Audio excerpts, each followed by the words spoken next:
Phoenix Down Radio is on the air.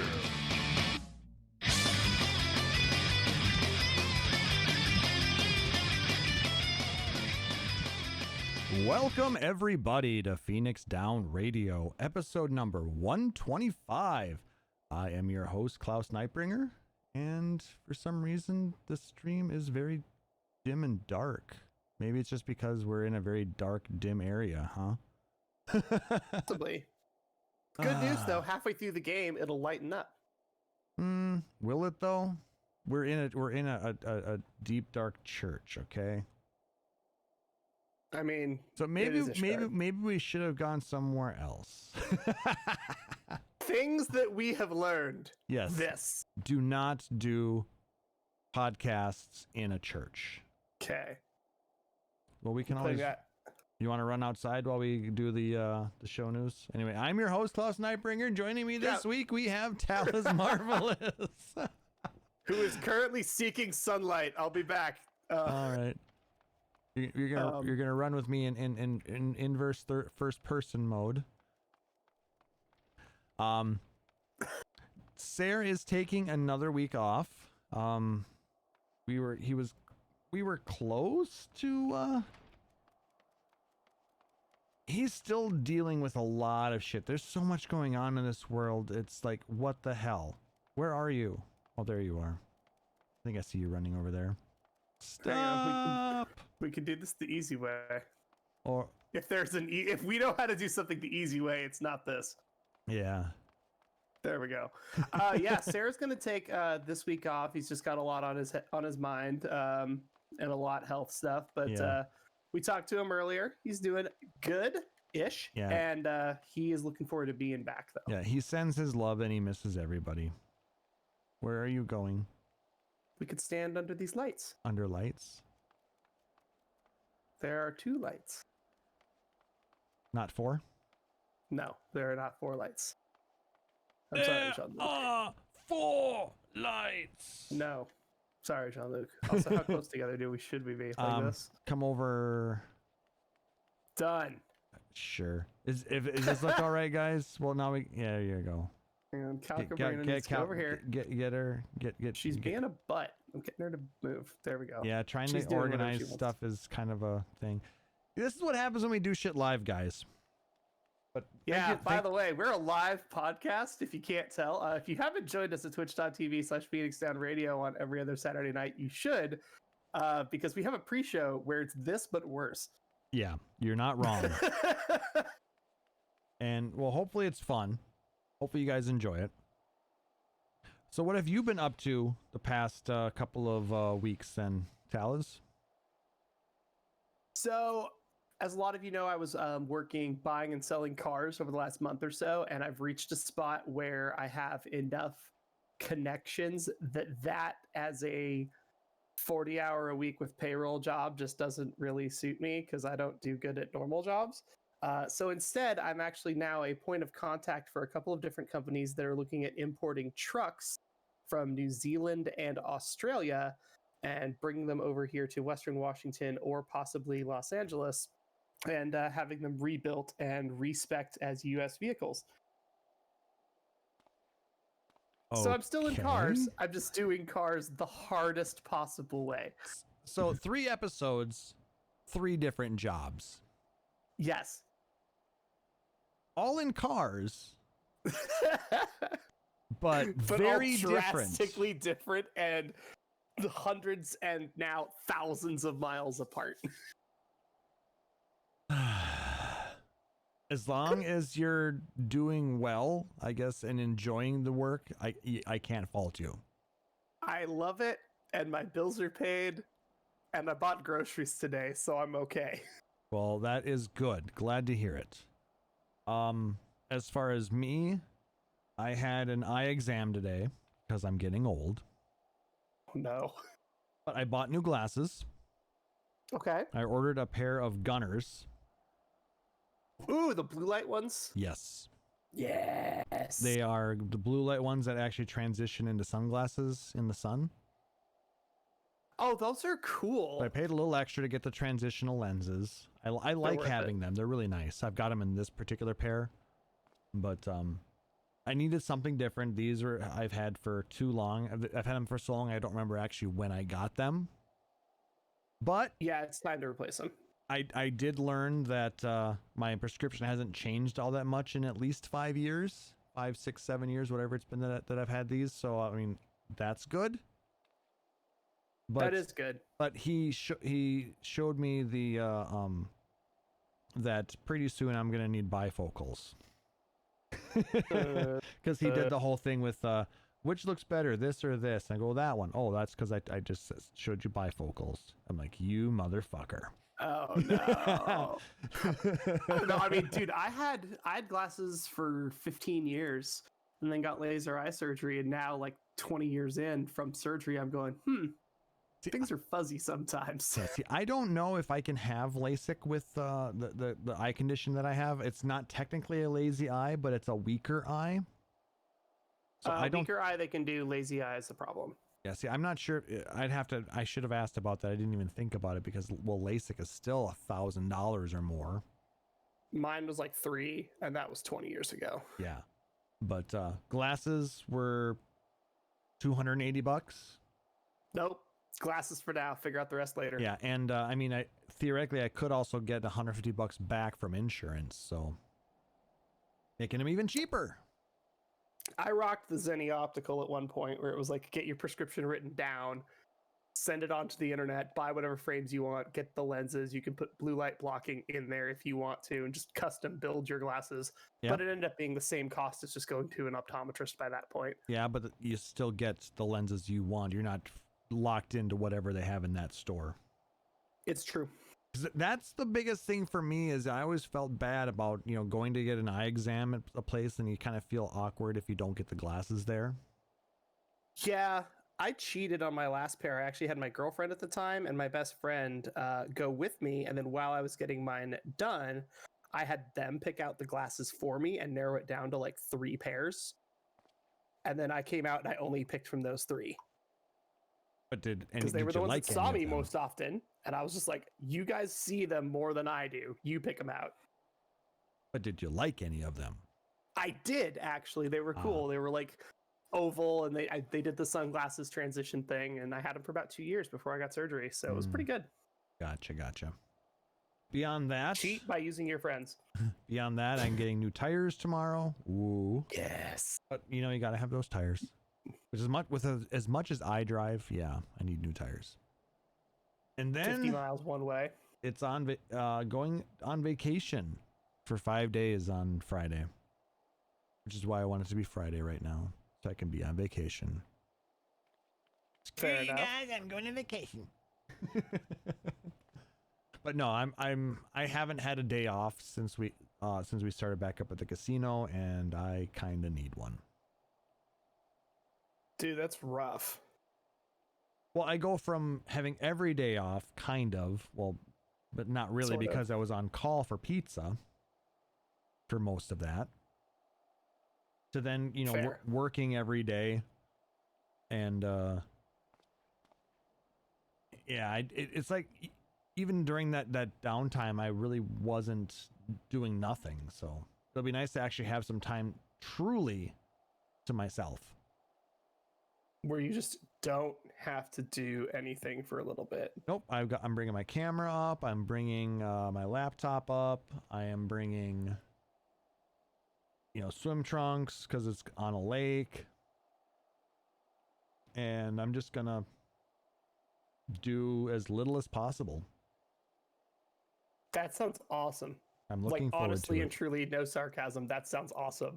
The only thing that I'm a little bit concerned about is, the fact that there might be like no internet, no data, no cell, no nothing.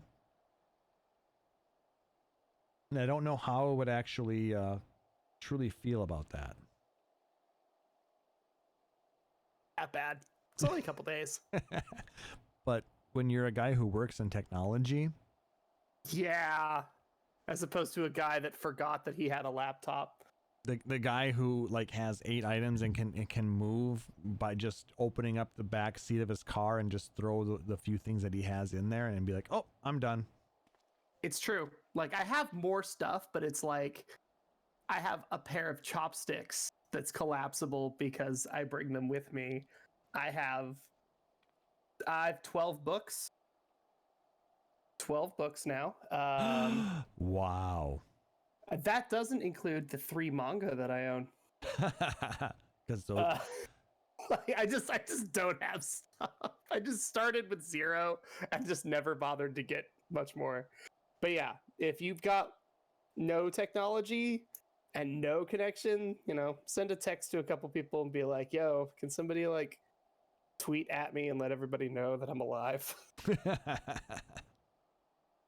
no, I had to do that in China. I had to use something that wasn't blocked to message literally anybody that was online and be like, hey, can you post on my Facebook that I have communicated with you and that I am safe and that I am just in China and don't have access to anything? And they were like, yeah, absolutely. But like, that was a different situation. That was straight up blocked versus just non-existent. So yeah, it won't be as restrictive as China. It's just going to be in the middle of nowhere. With beer and swimming, I think it'll be all right now. I think I'll be fine. And nature photography. Hopefully, I'll come back with lots of cool pictures. That would be awesome. With my new camera. Where do we see those pictures? We'll find out if I decide to share any of them. So anyway, let's go ahead and jump into what little Final Fantasy news there is. If you guys missed it, there was a forum post from Yoshida, a letter from the producer, the second one we've gotten here recently, where he talks about where everybody is at with production of 5.3, and he gives us a release date. Patch 5.3 is dropping on August 11th. Thank God. I wouldn't have picked that day, would you? That's a weird day, but like, something happened. I mean, it's 2 months from the original release date. And I guess some people kind of were losing their shit. I didn't see any of it on my timeline, but I saw some people commenting on it, saying that, hey, you know what, if you guys are so upset about this, what's your problem? Like, what would you rather us do it on the 18th? Like, why is this an issue? Like, yes, it took months, but I think they're angry that it's 2 months late and that they're not going to be able to recover from it. So what? But it's going to push back 6.0 2 months now too. Cool. The staff is safe and alive. Is that a thing you guys care about? Right? No, I 100% agree with you. Like, seriously, calm down. Like, at some level, it's still a video game, guys. Like, you need to chill a little bit.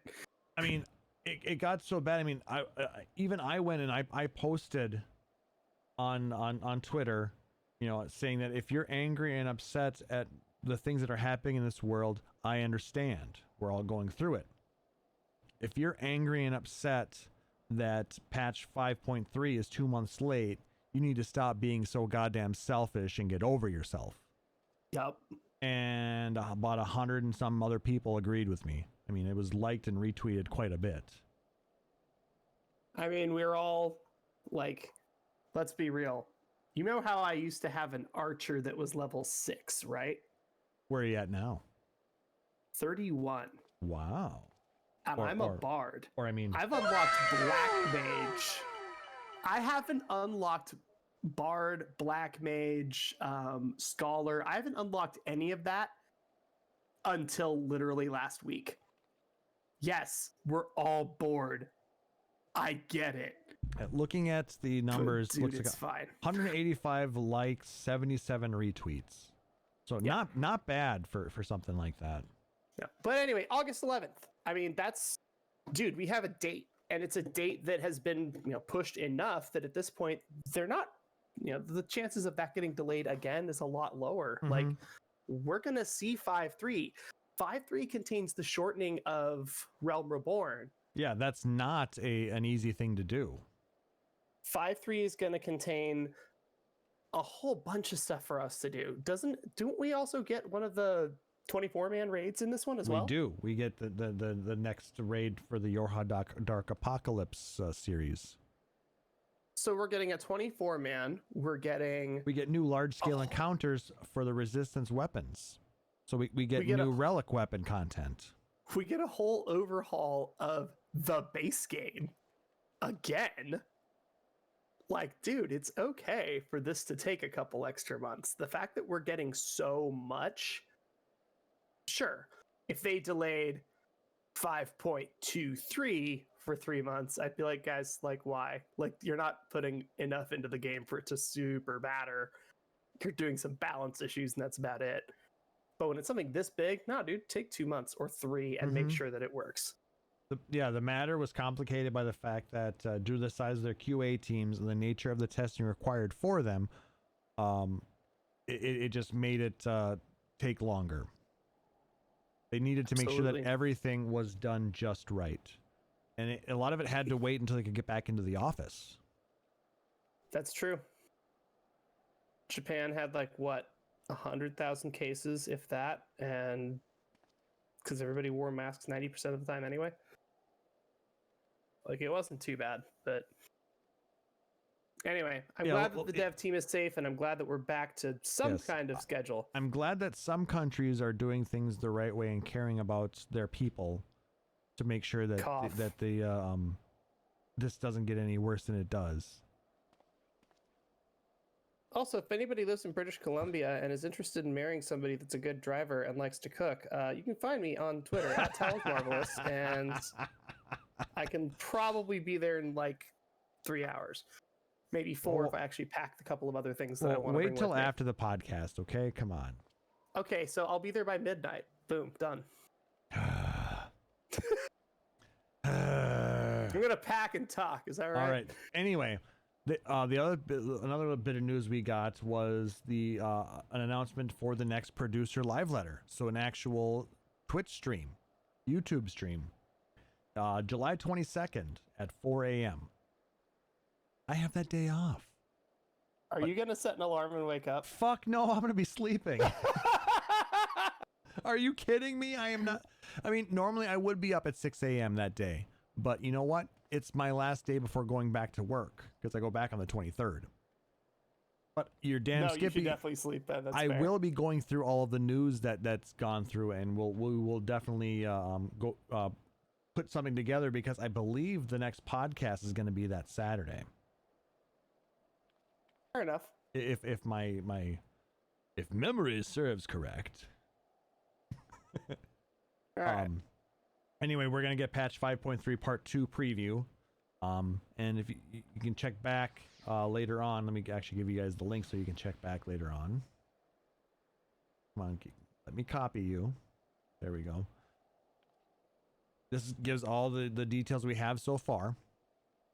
But you can check back. But I'm pretty sure that if you go to twitch.tv/Final Fantasy XIV, that's going to be one of the places where it's going to be broadcast. Their YouTube channel.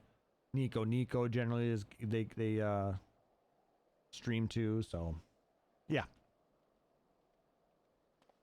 We're gonna find out exactly what we're gonna be all getting in what they've been working on for 5.3, and I'm excited. I'm stoked. Actual news. Really, actual news, actual content. Limsa looks very empty. Even on a Tuesday morning, it's still pretty empty. I'm still getting queues almost every day though. I am too, but they're always 11 people, 20 people, whatever, as opposed to being 300 people and it takes 5 minutes to log in. Yeah. Instead, it's 20 people and it takes 10 seconds to log in. True, but I mean, it's still a thing that we have to deal with. We'll solve that issue someday. Today is not that day. Last bit of 14 news was the Mog Station actually has gotten a facelift. For those of you who need your Fantasia fix, it's a little easier to search through and find things on the Mog Station. It's a lot easier. You mentioned it, and I was like, I should probably check out the Mog Station, and I did. And I'm like, oh my god, I can actually find. It actually looks outfits. really nice. I wish the rest of the Square Enix page looked that good because I clicked on like optional items and then it switched to the new web design. Mm-hmm.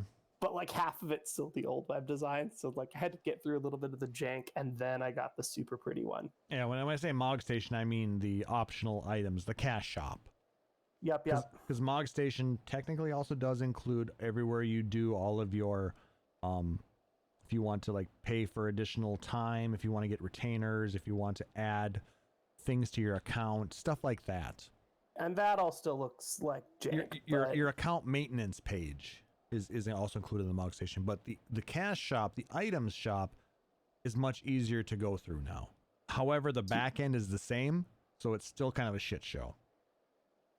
You can make a cart of items for yourself, but there are still issues occasionally when trying to buy items for other people. Which, again, if we could buy gift certificates or Krista for other people, it would solve the issue. God, that would be so nice. Hey, Klaus, you want that thing on Amazon, right? Here, let me buy you an Amazon gift certificate. Oh, wow, that way that's you can so buy easy it to do. And pick the color and the size and the delivery option. And if you want to get a bigger size, because I'm paying for half of it now, you can do that, and that's okay. Or you decide you don't want that, but you want something else that's very similar, you can get that instead. Or the Square Enix method. We're sorry, you need to buy every single item individually until we steal your house. I wish that wasn't an accurate thing that happened in the past, but it definitely was. You are technically correct. The best kind of correct. But not necessarily the best result. No. God, that was such a nightmare. Yeah, or people will get their accounts locked because of a chargeback. Yep. I think that was Remix lost her house because of that. Yeah. That was dumb. Yeah, because her account was locked because of Chargeback. Yeah. Because she bought too many pretty things. She bought pots of dye. So dumb. A $2.50 item. It's so dumb. I've bought so much. Anyway, I could gripe about the former state of the store for a very long time. But instead, let's talk about the other bit of Final Fantasy news that we have. And on July 7th, Final Fantasy IX celebrated its 20-year anniversary. And it's still one of the best games. Vivi is still best boy. 9 is in my top 5. It's top 3 easily. For me. My top 3, top 5 changes kind of depending on the day, but 6 and 4 and 5 will always be in my top 5. 1 will always be in my top 5. Which one is number 1? Which one is number 5? Depends on the day, but 9 is definitely up there too. Yeah, I mean, well, 9 has a special place in my heart because I got it at the same time as I got my PlayStation 2. It was actually the first PlayStation Final Fantasy that I had played, aside from 7 technically, but that was on PC. 9 was the one I actually played on a PlayStation. My first one was 8. I went 1, bootleg 2, bootleg 3, 4, 6, 8. So I had a very weird path. You had a weird path. I had 1, Legend, Adventure, 7, 9. Oh God. Yeah, that was my path. 'Cause I never had a Super Nintendo. I never had a PlayStation. So, I went from, as far as getting an actual console, I went from a Nintendo to a Game Boy to a PlayStation 2. I kid you not. I went Genesis after NES, and there's a couple things that were really good about it, but the Genesis really came into its own with the 32X, and at that point I had a 64 that I should have gotten, so it was kind of a mess. I mean, I am so glad that I got a PlayStation 2. I mean, since then I've had a 2, 3, and a 4. I've got a Vita. But most of my gaming has actually been not console but PC. Yeah, I fell very hard into console category, but a lot of that was just computers were expensive at the time, and consoles are weren't. cheaper and they're more portable. Yep. I mean, you can take your console into anywhere that has a TV, plug it in, and boom, you're good to go. I have an HDMI projector. I don't even have a TV. Or you just take your goddamn projector with you because you are Taliz Marvelous and you just are just that special. I just have a wall. My text is like old man big though, because I can't read anything. And it's faded to beat all hell, unless you have all the lights off. Oh, it's janky. But I've thought about doing that too, but it's just I don't have any good white walls to do that on. Anyway, some cool stuff that is coming from that is they created a special anniversary playlist. It's available on Apple Music, Spotify, and a few other places. They also did an interview with Kazuhiko Aoki on the Final Fantasy website. If you want to read through that, unfortunately, I did not get a chance to really read much through that, but it's kind of neat to see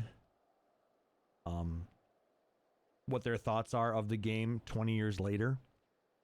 You know, because we've had a couple of remasters kind of for the PC on the Steam version. Yeah, we had the Steam version, and then they also released it on PS4 where you could like speed up battle and like start everything in trance, have infinite money. When you equip something, you automatically gain the skill from it, so you didn't have to grind. And it's fun. Like if you're gonna just play through the story, then like yeah, you don't need to sit there for 15 hours and grind on disc 2. You could just go. But yeah, it's fun. And if you haven't played 9, you definitely should. And if you have played 9, you should play it again and definitely read through these articles because they definitely give you a cool perspective of from the inside what it looked like to make it at the time and what it looks like now. And for those who might not be familiar with who Kazuhiko Aoki is, they are the event design and scenario developer for Final Fantasy IX. So kind of neat to get their take on it, how the game is progressed in the last 20 years and how people still view it as an amazing story. I would love just the idea of the sleepless nights and the long weekends and the stress and the amount of ibuprofen that we had to pop to figure out a problem. And then 20 years later, you say, oh, I worked on this game, and an entire room full of people is just in awe and is so happy that it was made and is so excited that it exists. Like that's gotta be such a cool feeling. Yeah. It's good stuff. And then the last bit, thank you, Taliz, for this was actually Sarah in our discussion before the show. We actually I sat down and talked with Sarah to see how he was doing. He pointed me to a Gamer Escape article where they actually showed off a couple of new statues that were based off of Final Fantasy IX. One of them I think has been around for a while. It is a kind of a diorama of the fight between Zidane and Kuja. Oh yeah, that one's is that one new or has it been around? It's been around for a little bit because they're on their second printing as of that article, it was released in May. It costs $840, but it plays music. It lights up. It's just totally interactive. I think the characters are even posable and movable. It's Play Arts Kai. What do you expect? Oh, it's gonna be insane. Worth it, but insane. I would just be happy with the little Steiner and Vivi statues that they released. My friend on Twitter who has asked not to get shouted out. She actually bought the statue of all the girls from 9. Mm-hmm. And I was like, okay, where are these going? And she's like, I haven't decided yet, but the only space that I have for figures is in my Marvel shelf.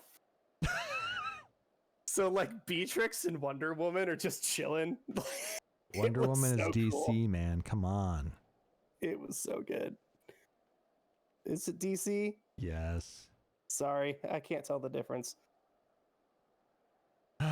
Some people's kids. Taliz doesn't like comics, guys. Make sure to at him at Taliz Marvelous on Twitter. Just kidding. I'm kidding. I don't know who's who. But yeah, unfortunately, that's about all the news that we've got.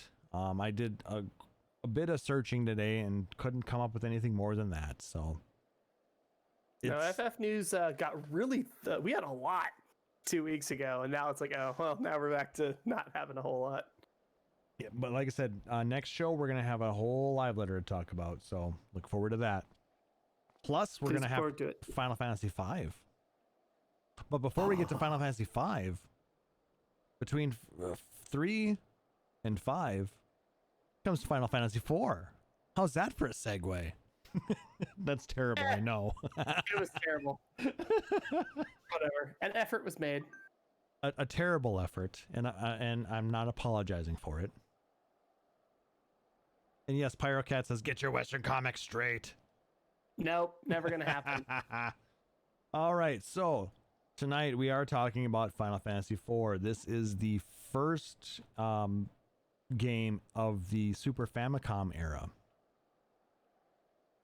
And we are actually going to specifically be discussing the original soundtrack of Final Fantasy IV, which you actually, like the one for Final Fantasy III, I was able to purchase out on out on Amazon for $7.99 MP3. Not too bad. You can purchase it there if you're interested. It's a good, really good soundtrack. Actually, really enjoyed it. And full disclosure that the link posted is an affiliate link, so we would get about a third of a cent, I think. Everything helps. All right, and all the info that we're using about this comes courtesy again of the Final Fantasy fandom site.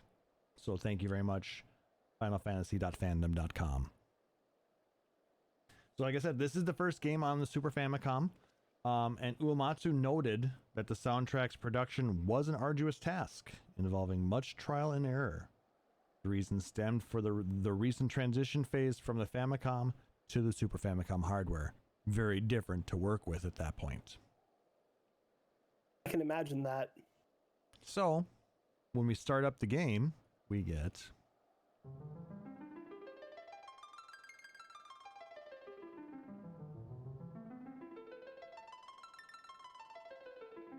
And you can tell that it's not quite as polished as Final Fantasy III when you get into the higher bits. No, it actually, you can. I use Excitebike in Super Mario Brothers 3 as like, here's how much technology changed with the same piece of hardware, but now we're in Super Famicom. We're at Excitebike levels of understanding how the hardware works. Exactly. So our music is going to be different, and it's sounding a little bit more like FF1. No, it still sounds really good. I mean, there's additional channels to work with, there are additional notes, but the nuances still have not been figured out. No, this is one where it's a technique versus technology type of a thing. Yes. While the technology improved, he is still very much learning how to, utilize what has been given to him. That middle part sounded really nice when you hit to get the but when you get into the higher part of the arpeggio, that's when I really noticed the lack of expertise in the platform. And again, it's just, hey, we didn't necessarily know. I mean, they never did plan on this being as big as it is. No, exactly. Like I said, they bet everything on a game, and now we're in the fourth iteration of this game series. They're just so happy to be at this point. They're happy that they had to hire more people. Mm-hmm. They're happy that one of the 3 games that they made it to North America. This is now the second game that gets released in North America. As Final Fantasy II. as Final Fantasy II. And then they skipped 5 because they were concerned about the job system. And then they also released 6 as 3. And then they were like, all right, now that we have a Western audience, we have to fix this. So we went 1, 2, 3, 7, and then had to fix it all. But this was 2/4, depending on who you ask. They went 1, 4, 6, 7. Yep, 1, 4, 6, 7.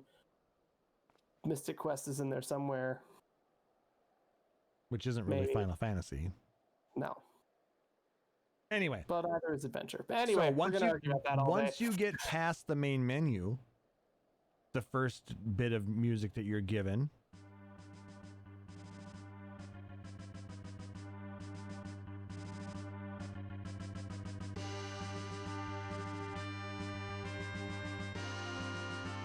the Red Wings,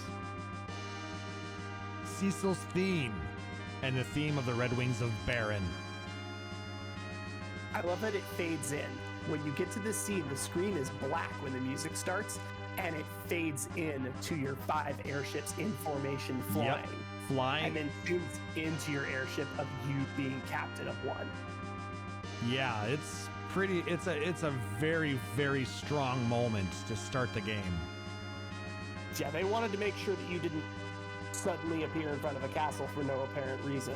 We're past that. We have stuff to do now. At least you didn't appear in the middle of a fight and get your ass kicked, or fall into a cave. We have some rough cold opens in this franchise. Yeah, this is probably their best open. Yeah, up to this point, absolutely. Because yeah, the first 3 cold opens were tough. One wasn't bad. It was par for an RPG. In 1987, yeah. I mean, Dragon Warrior was about the same. The king said he would protect you as you were an adventurer. 1 was just like, here you go. One of you has a hat. Figure it out. It was tough. This is definitely a more powerful opening, and you get that not only with the animation and dialogue, but again, the music. The fact that this is empowering this military. This is really well done music for Super Famicom, for how early it was. I mean, even for the later games on Super Famicom, things like Yoshi's Island and whatnot, like, this still holds up against what they were able to produce. Bum, bum. Dun, dun, dun, dun. Yeah. Just powerful music. So good. That music also plays when Cecil fights against the Dark Knight and when your party friends help fight the Giant of Babel. Oh, God. But once you beat that first little bit in the story in Final Fantasy IV and you return back to the castle, you are treated to this.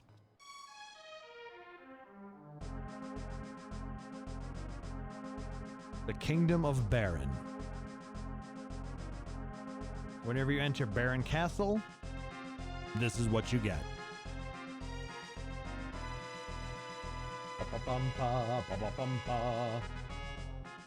And everybody knows who you are, and you're held at high esteem, and You're captain of the Red Barons. You are basically the king's right-hand man. you're the one that does all the grunt work, and then as soon as you ask the wrong question, doesn't go well for you. Which we learn about later on in the game, but at that point, you're like, what the hell's going on? I've served you for so long. Why are you treating me like this? You're like, but I did what you asked. I just wanted to make sure that what we're doing is still good. He's like, well, all right, well, here's your next quest. And you're like, okay, well, I'm still a hero, and the engineer still knows me, and Rosa still likes me, and my brother is still pretty cool, and he has a neat helmet too. But Like, all right, this isn't so bad. But the king's like, get out of my sight and go do this thing. And maybe come back when you're done. Here's a ring, go deliver it. Yep. All So, right. so you're concerned with that. So you go talk with somebody. You go talk with your girlfriend, Rosa. One of the coolest white mages ever. Easily one of the coolest white mages ever. She was also one of the, like, establishing this is what white mages are capable of doing at maximum capacity. Like, she can stand in the back row, she can use a bow. She's one of the few white mages that can. Yep. And equip light or medium She armor. was the first bow mage. She was. Kind of. I mean, unless you count whatever the hell the Onion Knights were doing, or Maria. But like, this was basically, she was a white mage through and through. Was Maria really a caster though? She was pretty DPS though, wasn't she, for the most part? Her raw stats, actually, she gets magic a little bit higher than everybody else. Okay, fair enough. Yeah. But her wisdom is a little bit higher than everybody else, so she's actually a good healer. But it took time for her to get to that point. It did. I mean, Rosa started there. I mean, your royal army, everybody started out super good. You're like, oh, cool, this is what we're starting with. And then later you're like, oh, maybe not. Okay, hang on. Yeah. And as Sarah would point out at this point, this song is taught to Japanese children learning piano. Yep. I think I mentioned that a couple weeks ago, where like, this is the song that is the entertainer. Basically, instead of learning the entertainer, they learn Theme of Love. Or Fur Elise is another big one that piano students around here will learn.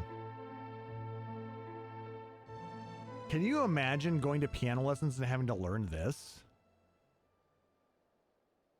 I mean, there's obviously a simpler arrangement of it, but oh my God.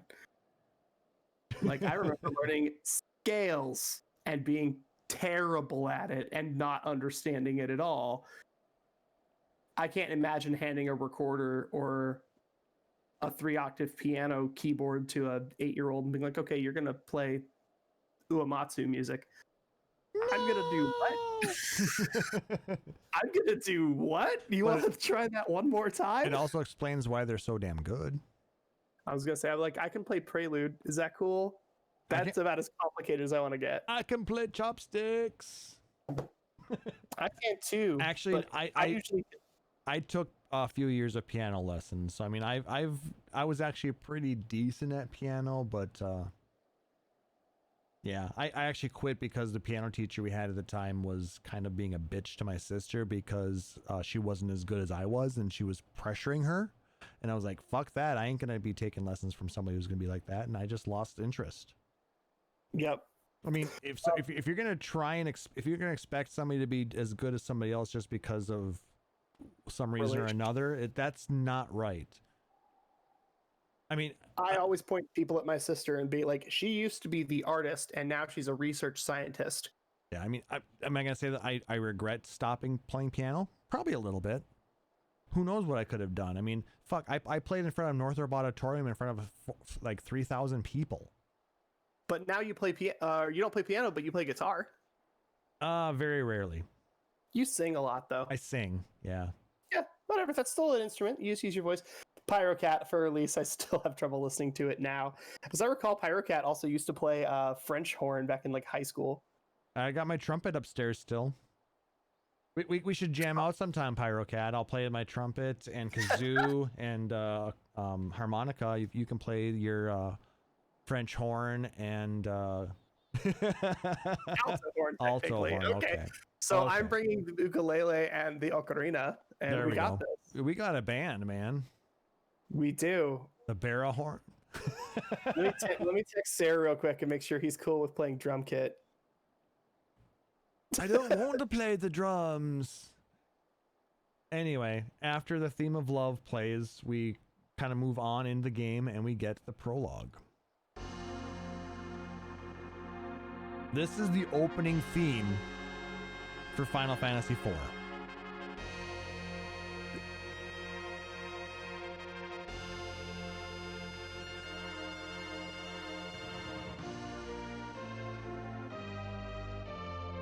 So epic still. The rise for the Final Fantasy National Anthem. You're not wrong, Randomware Studios. I don't know, do I hold my hand over my heart or do I salute? I am leaning back in my chair with my eyes closed, thinking of 16-bit art of a castle. Like, that's just where my brain is. I think this also played on the main theme, on the title screen, didn't it? I believe before you hit start. Title screen for a little bit. I'm trying to remember. It's, you know, we were doing Throwback Thursdays for the longest time, and this was what I was last playing, but it's been how long since I've done that? Oh, God. A good So year. long. I think last summer was the last time I did a Throwback Thursday episode. But Yeah, it's been a minute. hearing the prelude in 16-bit, you can hear the additional toys Uematsu was given to work with. Oh, yeah. I mean, and it's the difference of hearing this versus... There were certain songs that I think that he struggled with. I think he struggled a little bit with the prelude, but he did a really great job with the prologue. All right, so then we get to the town theme for Final Fantasy IV.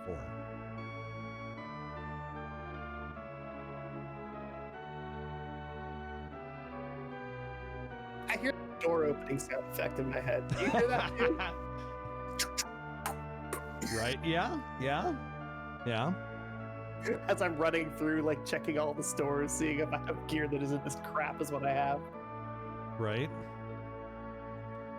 I mean, this sounds very... I don't think they made major changes to the game when they redid it for DS and for Steam. Not really.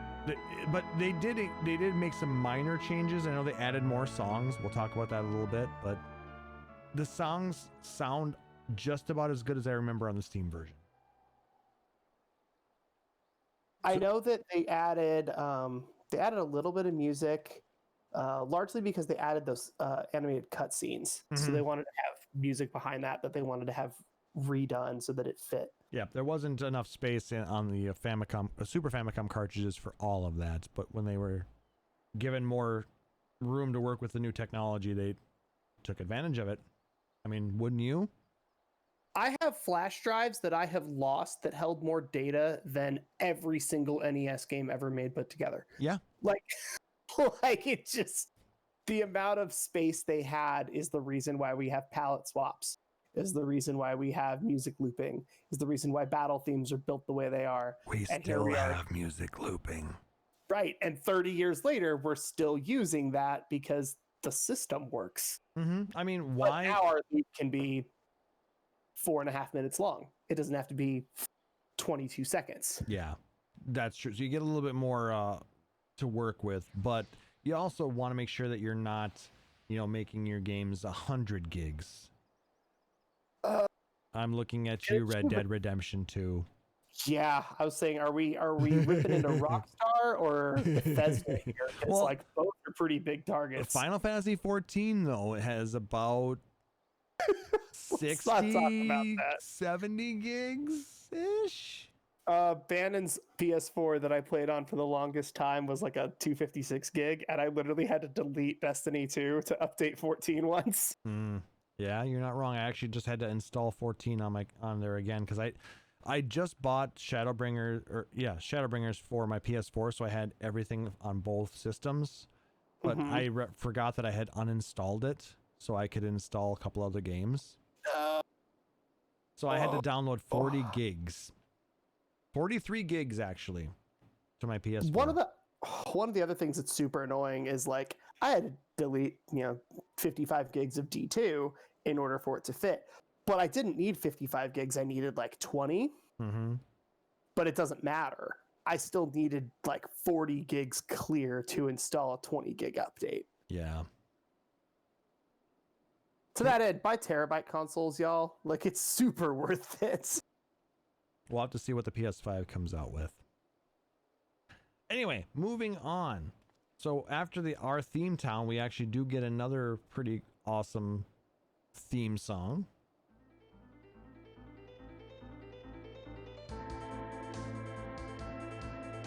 The overworld theme, or the main theme of Final Fantasy IV.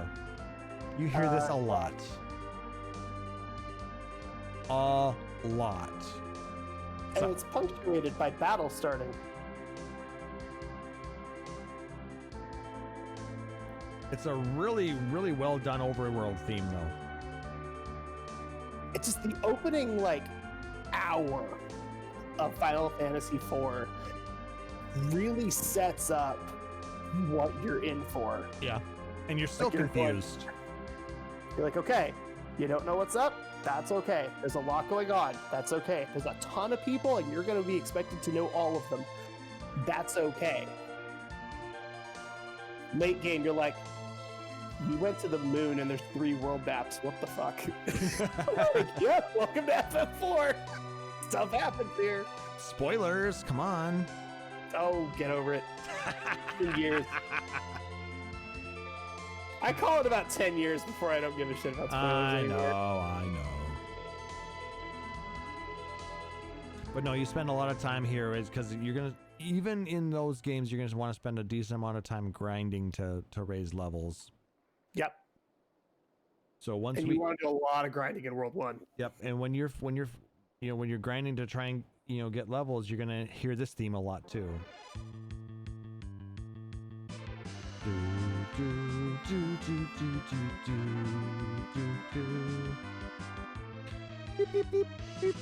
I was gonna say, this is another one where I'm hearing the sound effects.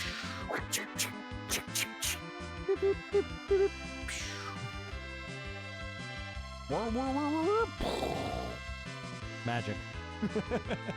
Hey, hang on.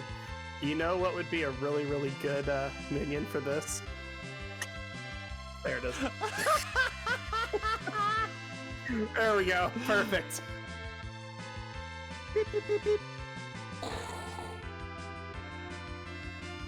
Now, those of you listening on the podcast, he brought out the wind-up cursor minion. I did. The wind-up cursor minion is the little finger pointer. This is why you need to join us live here at twitch.tv/Phoenix Down Radio. So the trolling can commence. Exactly. So once you beat the game, beat your enemy,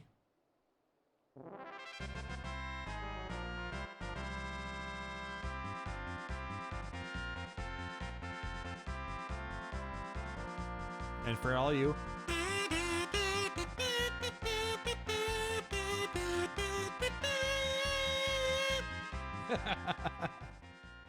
That was so good.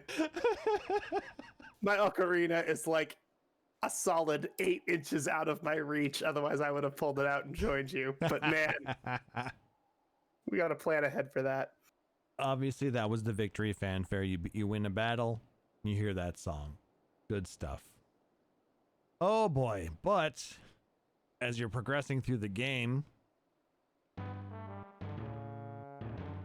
you recognize this song, everybody?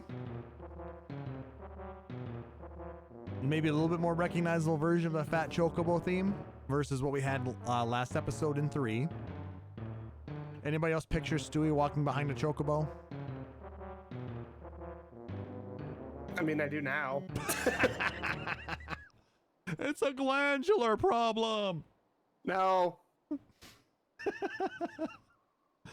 But no, I love that version of the Fat Chocobo theme. But we also have the standard Chocobo theme. Because Chocobos are interesting in this game. They don't show up nearly as much as they do in like 5 or even 3. well, but you like, have to go to special forests to get them. Yep. They use the forest to kind of be like, all right, the world map is going to shift depending on if you're in human or if you're on Chocobo. We need a instanced area that you could pull away from the world map in order to start that. And that's how they did it, was giving you forests. Yes. And that's the song that plays when you ride a yellow Chocobo. But when you go into a dungeon,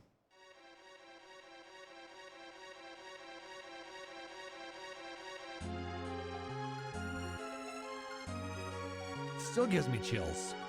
I was going to say, I'm scared. Is it okay to be scared? Some of these dungeons, holy shit, they will fuck you up. Oh, 4 is brutal. 4 is one of those, sometimes you can like, oh, the boss was easy, but the dungeon to get there was hard. Or the dungeon wasn't too bad, but the boss was impossible. And now I have to do the dungeon for a 3rd time. And that 3rd time you're doing it is just mentally just destructive on you as a player. 4's dungeons were really, really good and really well designed because we either love them because they're well designed and amazing, or we absolutely hate them and we never want to do them again. Because which is a great sign of a good level. Because the enemies in there just destroy you. Oh god, the what is it? There's one where like you can't have metal weapons, Oh my god, I hated that place. or you're paralyzed and you forget and you optimize somebody if you're playing GBA or whatever, and you go in there and everybody's just fucking paralyzed, and you try to think when's the last time you saved as you watch your party just get completely crushed and there's nothing you can do about it. And you just lost 2 hours of the progress. Yep. It Because you happens. equipped a bracer or something. It's so hard. Yeah. All right, we gotta get out. We gotta get out of the dungeon, man. Well, not yet. We gotta fight the boss first. All right, cool. I'm gonna cast a spell at it. Oh, it bounced. Okay, I'm gonna shoot an arrow at it. Oh, it hit. It hit for 2. Oh, I'm gonna hit it with this. Oh, it's resistant to fire. Of freaking course it is. Every boss fight was like a puzzle that you had to solve in real time. It was awesome. Especially so if you were fighting the 4. Like Rubicante or Oh yeah. the Barbaricia, yeah, Drowned King Cagnasso, yeah. and Scarmalone. There you go. It's kind of nice that they brought back the 4 fiends concept, Yes. because we And haven't that they- really seen 4 bosses like this since 1. No, but we got these, and they're referencing 9's 20-year anniversary. 9 also had a big chunk of disc 3 that was basically play through the plot of FF1. And it was the same kind of idea, where you had 4 bosses, but it was a lot shorter and truncated, and your party was level 75 and just ate everything alive. Yeah. Or at least you hoped you were. Maybe. So you get through that first dungeon, and you enter this village. And this ring you were given decides to destroy the entire town. And catches it on fire. Yep, the bombs just shoot out of this ring and destroy it. This is another one of those themes that happened a lot in 4, where stuff was happening and you thought you were in control of it until right when it started, and then you just have to sit there and stare at your screen while a very, very bad situation happens, and you don't get to respond until after it's over. Nope. This also plays when Leviathan attacks your ship, before the party fights the 3 goblin captains in the super cannon, and when the Giant of Babel appears. But the first time you hear that song, you are just like, what the fuck? What did I just do? Yep. But not everything was destroyed.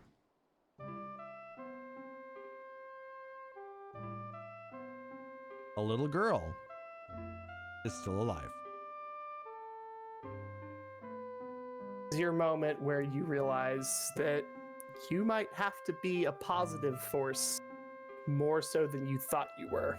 So you take this girl, you pull her from the town, and you learn her name is Rydia. And this is her theme.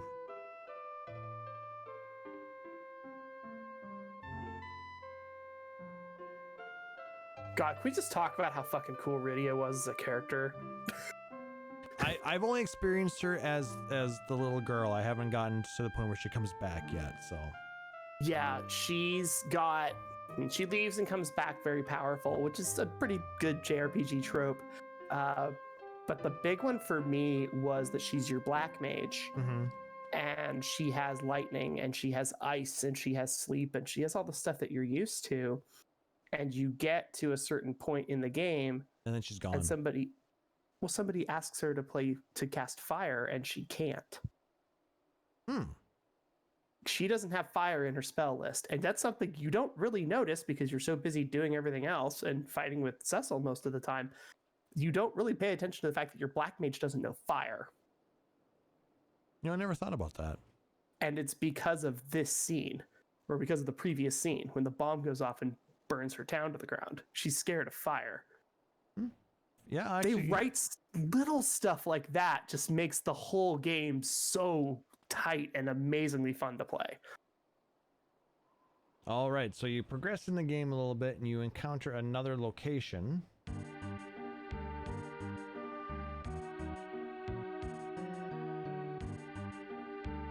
Damshin Castle.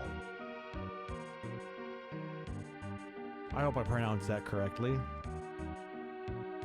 This is one of those weird ones that's in katakana, but is also just straight up made up because it's fantasy. True. But this also plays in Eblin Castle.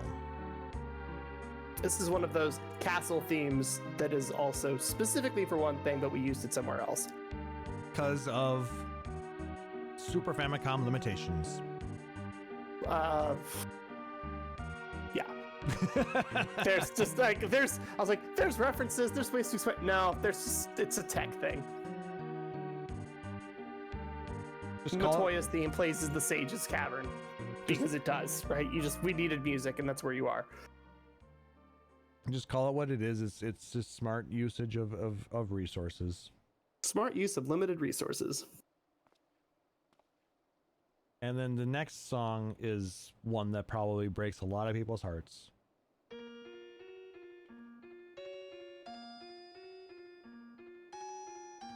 Sorrow and Loss.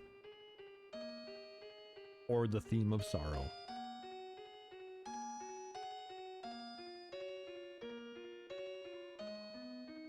It plays during sad scenes. And there's a lot of sad scenes in this game. A lot. When Anna or Tella die. When Or- Palom, Porum, or Yang sacrifice themselves. Yep. After the destruction of the Giant of Babel. When Cain rejoins the party. Well, also, like, some of the chord progression is just set up in that, like, depressing line that just makes the human mind think a certain way. And it's very, very good at evoking that emotion out of the player while also fitting the scene where you're saying goodbye to someone that you've just spent the last 5 or 10 or 20 hours with. Are you cutting onions over there? Stop cutting onions. Also, fuck Kegnazo. Just throwing that in there for good measure. Now, this is a theme that a lot of people are aware of.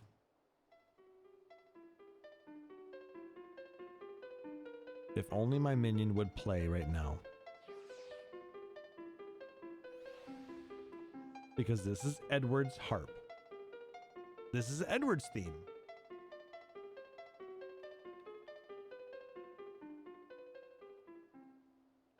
Little notes that this was included on the arranged album Final Fantasy IV Celtic Moon, titled Melody of Lute.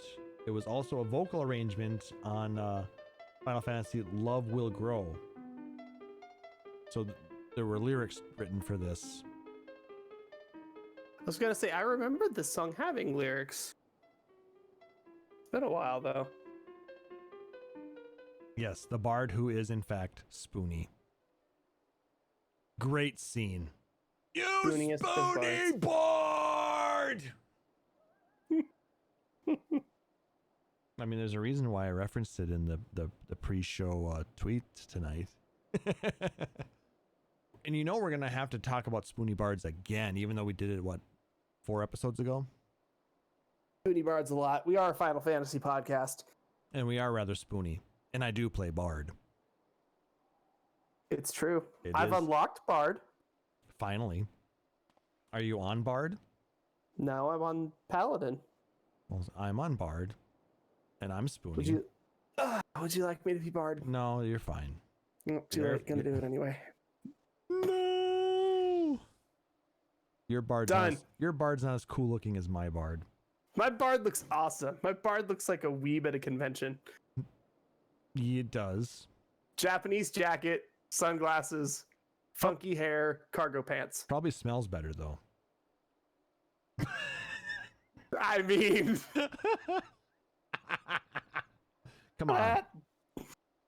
Anyway, moving on. I mean, there's having to an deal axe joke somewhere in here. I just don't know where it is. having to deal with that is an ordeal, but not as bad as mount ordeals. I'll take it. Yes, terrible segue, I know. So when you are climbing Mount Ordeals, this is a song you hear. It also plays at Mount Hobbs. Ordeals is where we grab Yang, right? Yeah, I believe so. It's also how we get, through the area to the next location, I believe. Yes. Like I said, it's been a while since I played the game. And I haven't completed it yet. Hard. I've literally only beaten it once, and it's just it's so long.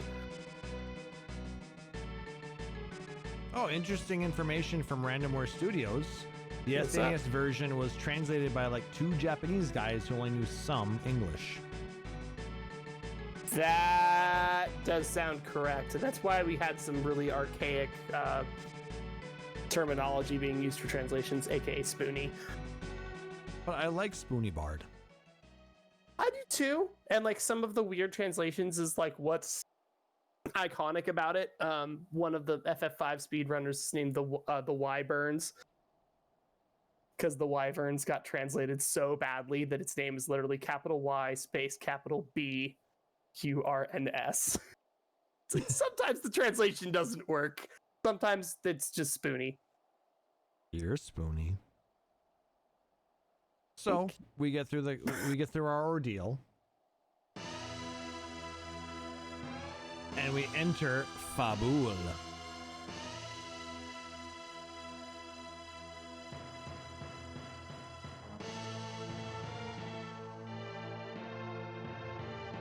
This just sounds epic. Isn't this the home of the monks? This is one of those like, we can't make it too obvious, but we need to make it kinda obvious what we're going for, and so we got this. Yeah. I mean, it's kind of interesting how it sounds like a kind of a very regal sound, but then you get that kind of secondary melody in the background. This part. Well, this is kind of even another piece. Because there's this main part right here. And then you get this right here. It's almost like 2 different songs just smashed together. And that is there's an actual word for it that I don't know because I'm not good with music, but there's an actual piece of terminology that is literally, we wrote a song, we wrote an alternate song, and then we decided it was okay to just fusion them together, and it's different, and it's where you get that kind of offbeat, like not sure what key it's in style song like that one. But it still has a very, very epic feel to it. It does. But not every situation that we end up getting into works out for us. Sometimes we just have to run. Yep. GTFO, hold down L and R, get out, get out, get out, get out. This plays during what they call tight situations. That's what she said. Oh, God. Sorry, I had to. You did. I'm not upset about it. It's kind of funny. Except for everybody now is rolling their eyes at me listening to this on the podcast. That's fine. Deal if you want to with give it. Klaus a hard time, he's at FF14 Klaus on Twitter. No, it's PHXD_Klaus. I think you have a doppelganger then, and I think I follow both of you. Nani? Nani the fuck? God, I'm so happy that's on the board. All I right. will never be upset with that. I used to be FF14_Klaus, but I changed it. I'm working off an old script. Give me a break. No. I 'Kay. refuse. Fair. Okay. So we got our we as we're playing through this game, we have a buddy of ours. His name is Kane. And we've known Kane for a long time. But Kane's been acting kind of weird lately. So we kind of suspect something's going on. We have a suspicion. Hence the name of this track. Suspicion. Calvin Klein. Not a sponsor. Not hashtag non-spawn. This plays during scenes with Kane. Also plays when the king discharges Cecil as captain of the Red Wings. And when Cecil fights Kane one-on-one. Fight me, bruh. That's a good fight. That's a messed up fight. It's a hard fight. Why are you fighting your brother, man? And well, not your technical brother, but your brother in arms. Yeah, and Kane's name is pulled off of the Genesis story. Mm-hmm. So like you are supposed to be brothers, not blood related. So like they did a couple of really unique bits for like trying to get names together, but as with everything where Japan discovers something, they go, we like some of this, we're stealing some words and some imagery and piecing out. So his name is like his name and the fact that you're brothers is the only real parallel. Mm-hmm. Yeah. All right. But our suspicions get confirmed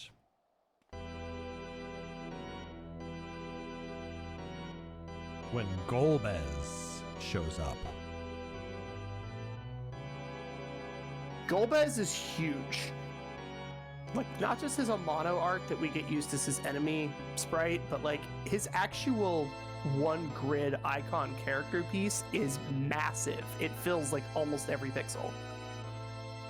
And it's purple and black and scary. And the fact that he's your actual brother. Yeah. And while Kane is your brother in arms, it feels more like your brother. This douchebag is family. And he sure acts like a douchebag, doesn't he? Brutal. He's really nasty in Dissidia as well. There's actually a chapter, I believe it's Firian's fight. You're in Ultimisia's castle, and Ultimisia and Golbez are both staring you down. And I'm sitting here going, I didn't think this game did 1v1v1. That's interesting. Portal opens. Through the portal, in comes Zidane and kicks Golbez in the head. And is like, I have this one, you take her, and then you move on. But in Zidane's storyline, you actually do that. And you literally rider kick Golbez in the head and have to fight Golbez as Zidane. Golbez eats you alive if you're not careful. He hits really, really hard in every game he shows up in. He's an evil bastard. He is. All right, so this happens, I believe, in Castle Baron when we sneak in. And then we end up meeting up with another familiar face.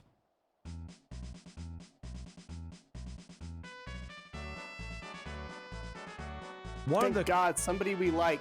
One of the cooler Sids in the games. With the beard. He just seems Beard like Sid.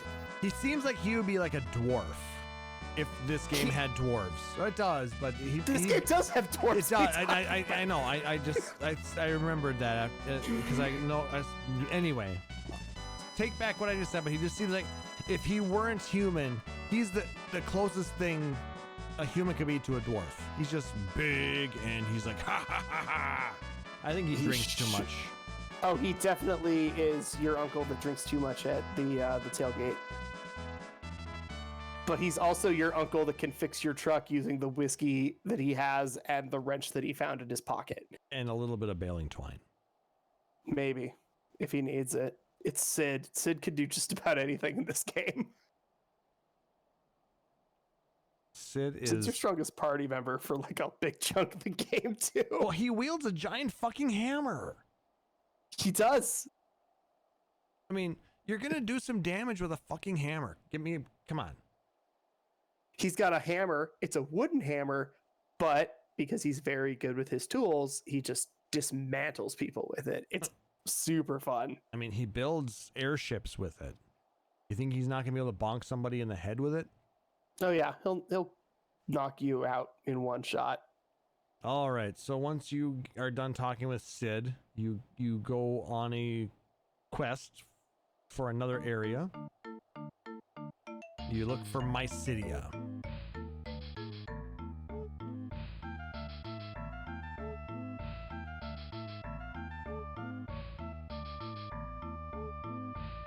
And this is the theme of Mysidia.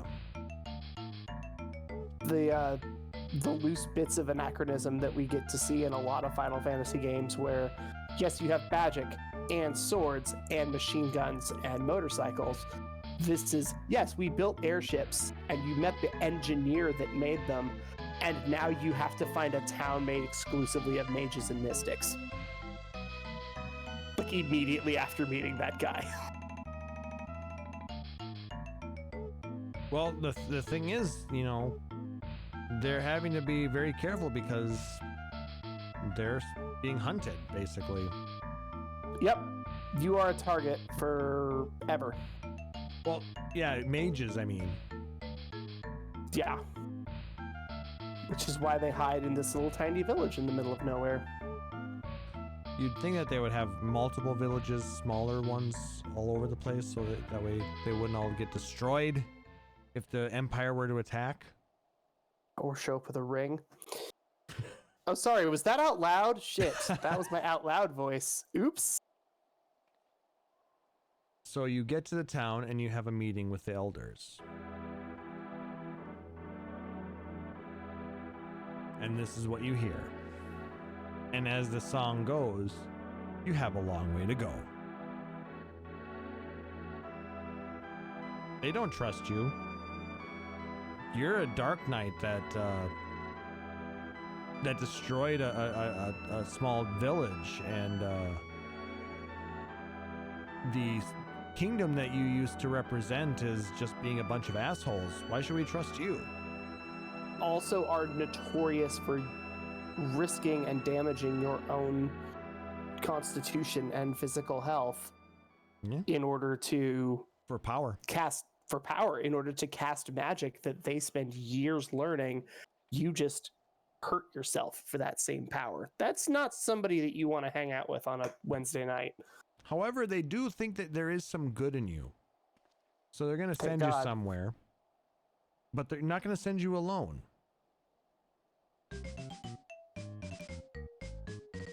They're sending kindergartners with you. I was wondering if we were going to bring that up. Of course, they're fucking 5-year-olds. And they're obnoxious. Here, hang out with the 29-year-old ex-military guy with a sword. You'll be fine. But they're 2 of the most powerful mages in the village, and they're 5 fucking years old. But holy shit, are they awesome.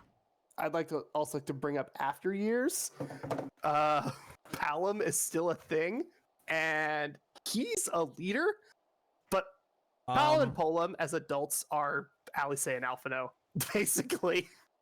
They're both leaders, I'm but slightly assuming different something must people. have happened to change what happens in the game.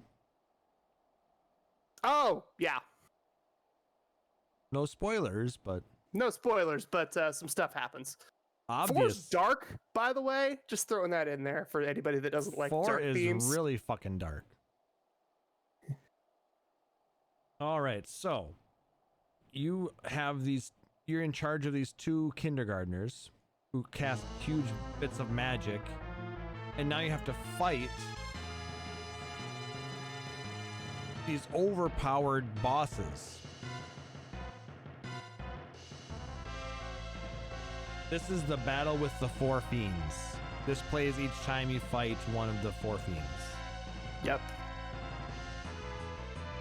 And we talked about them. That's Cagnazzo and Barbarisha and Scarmillion and Rubicant. Yep. Hey, I got them all. You got them all. Woo! They're not like the original Four Fiends from 1. They have slightly different, I mean, they're multi, whereas in 1 they were in just one element. These are multi-elemented bosses. At least in some cases. Rubicant changes his immunities, doesn't he? Yes, and like Scarmalone is undead, but also earth. Cagnazzo casts primarily water, but like Barbariccia is like light and wind.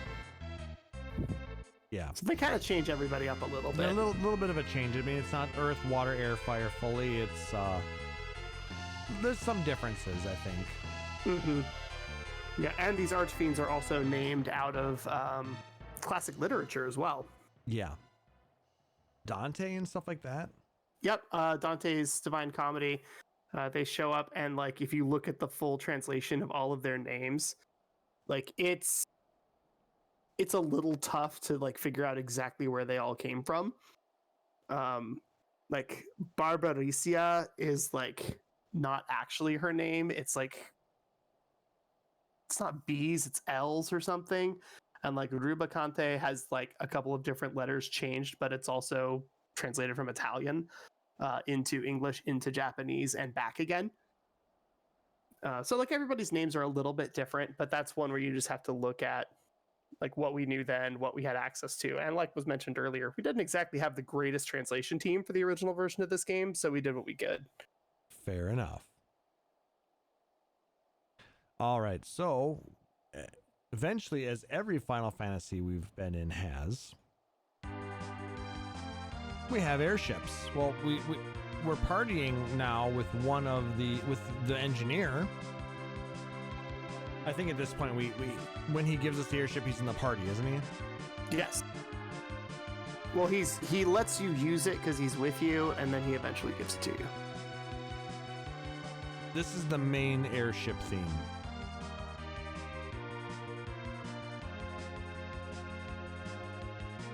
And it definitely has that airy feeling. Mm-hmm. So many good songs in this.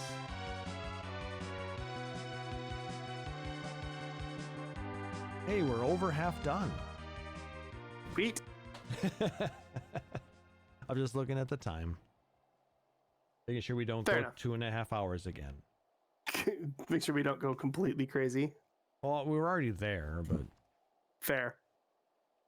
So once we fly our airship, we take it to another town. Troya.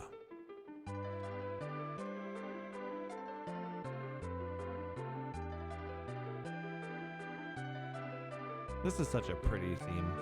This is a gorgeous song. It's one of the songs that when I'm introducing people to Final Fantasy music, this is one that I touch base on.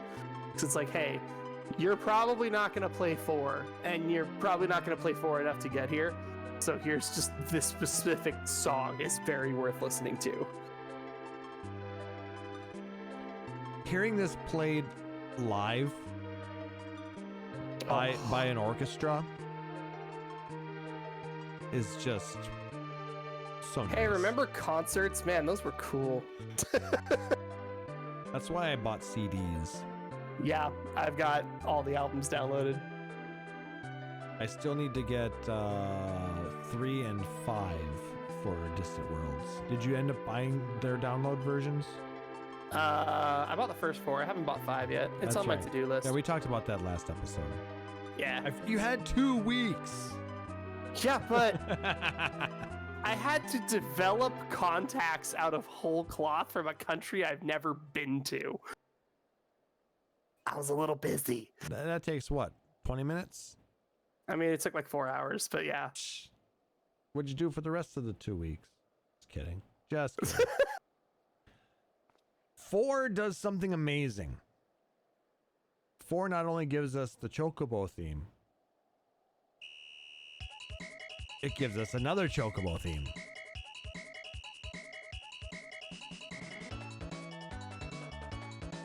Samba. It's a black chocobo. The flying chocobo. So, while this song is ridiculous and I love it, my car that I imported last year, I actually bought specifically because of a great chapter in Initial D. The car actually makes a really interesting jump. So, the car flies, is the big joke. Well, when I got my license plate was BOKO 3. So, my license plate says Boko-san. And Boko is the name of Bart's chocobo. Oh. And black chocobos can fly, and my MR2 was black. So I was like, well, apparently my car is a chocobo. Bannon, not knowing any of this, hands me an envelope for something that he had ordered about 2 weeks beforehand, and it's a license plate frame that says, my other car is a chocobo. So my MR2 was named Boko-san, largely because of Samba de Chocobo. That's and fucking because black amazing. chocobos can fly. That's just fucking amazing. Too many pieces lined up. I was like, well, my car's a chocobo now. Love it. Can't beat that. It Moving was on. good. So we were talking about the giant of Babel, but he's resides somewhere. It's in a tower. The Tower of Babel. I think he's somewhere in here, isn't he? Eventually. I grew up playing Ys games as well, and so whenever I see a tower, I instantly am like, okay, I'm buying every consumable item I can. I'm saving the game. I'm having a meal. I'm I'm ready to go in because I'm probably not getting out of this tower for hours. And there's This a one good was chance no exception. you might not survive. Oh yeah. It won't be a one-time trip. It's gonna probably be a multi-step trip.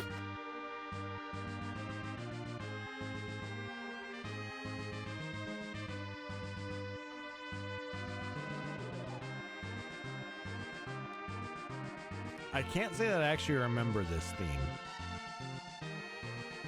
To be 100% honest. This theme this tower was not as long as some other dungeons, but it was definitely long enough that you were busy. And you actually, when you're in this tower, you hear the battle theme a lot. Fair enough. No, our next theme plays in some scene changes and cutscenes. It's called Somewhere in the World, aka Meanwhile. Yeah, meanwhile, back at the ranch, B-plot, side story, world building, Joe Friday interrogation room. Like, this is the part where the info dump happens. Meanwhile, back in the Empire. Like, we get all the cutscenes here in Yep. 14. That type of music. I love when they do that and then, like, surprise, you're in control. You're like, wait, what? Oh, expansion's over. Wait, what? Why am I playing somebody I'm not? Oh, shit. Oh. Sure, I'll solo a boss. That sounds great. Yeah. Now, this song is what plays with the things that I stupidly said weren't in this game because I'm an idiot.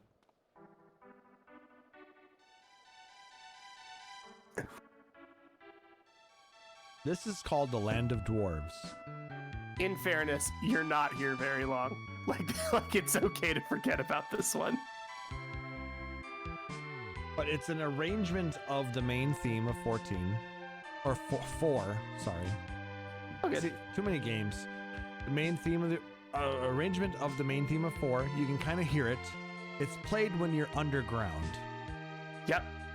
World 2, as it's known in speedrun, is because this is your second world map. Because you have your first world map that you spend most of the game on. This is world map 2. And it's the size of a world map. It is absolutely enormous. I don't think I've gotten here yet. It's when you have to go get the other 4 crystals. Yeah, I haven't got. I might be at this point or starting this point, but I don't think I've gotten here yet. I don't believe I haven't met this person yet either.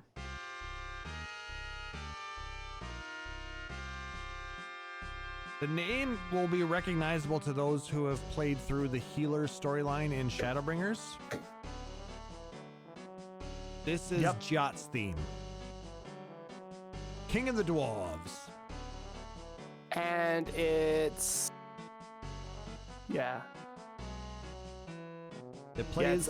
Jot's like assistant. He needs help fighting a Sin Eater or whatever. Yeah, I remember this part. Jot was also a drunken dwarf and just so much fun. One of the best cutscene or stories for the level 8, for the jobs. Mm-hmm. I can talk. It's okay, I get you. I'm actually I'm leveling up, I'm doing what you suggested and leveling up Scholar and Summoner simultaneously so I can do both stories. Mm-hmm. Makes it makes it twice as expensive to gear up, but it saves you a lot of time. If I get stuck on one, I just go meh, and I just hard level the other one for a little bit, and then I have good enough gear. All right, and many of you will watching us live here or within the YouTube video, if you choose to watch us on YouTube, will notice that Taliz has been switching back and forth between certain minions. Yep. They have the names of Kalka and Brina. They're dolls. They're creepy little fucking dolls. They are incredibly creepy dolls. And then when you beat them up, they turn into a giant creepy doll. Yep. I mean, think Cupid doll, but like it level factors of creepy. It's because they're 2 little dolls. Well, it's like 6 or whatever, but there's 2 dolls, and they're Kalka and Brina, and they dance and they play and they attack you, and they're awful. And then when you've beaten them all up, they go, "Oh, we want to keep playing," and then they all join together into a super doll, and they crush the everlasting crap out of you, and all of your spells are useless, and they don't care about defense, and they're just awful. By the way, we have a dungeon in 14 called the Anti-Tower that actually contains this a different version of this boss. That dungeon's name and this boss came from 4. Mm-hmm. We thought about going there, but we'd only be there for 90 minutes, so we would have been kicked out by now. Yeah. We gotta figure out how to do that someday. And then there's also if you've been through Eureka, one of the the fate bosses in Pyros is another doll like Calcabrina. So yeah, they try and utilize the creepiness as much as they can. So once you beat up Calcabrina, you find this giant another tower.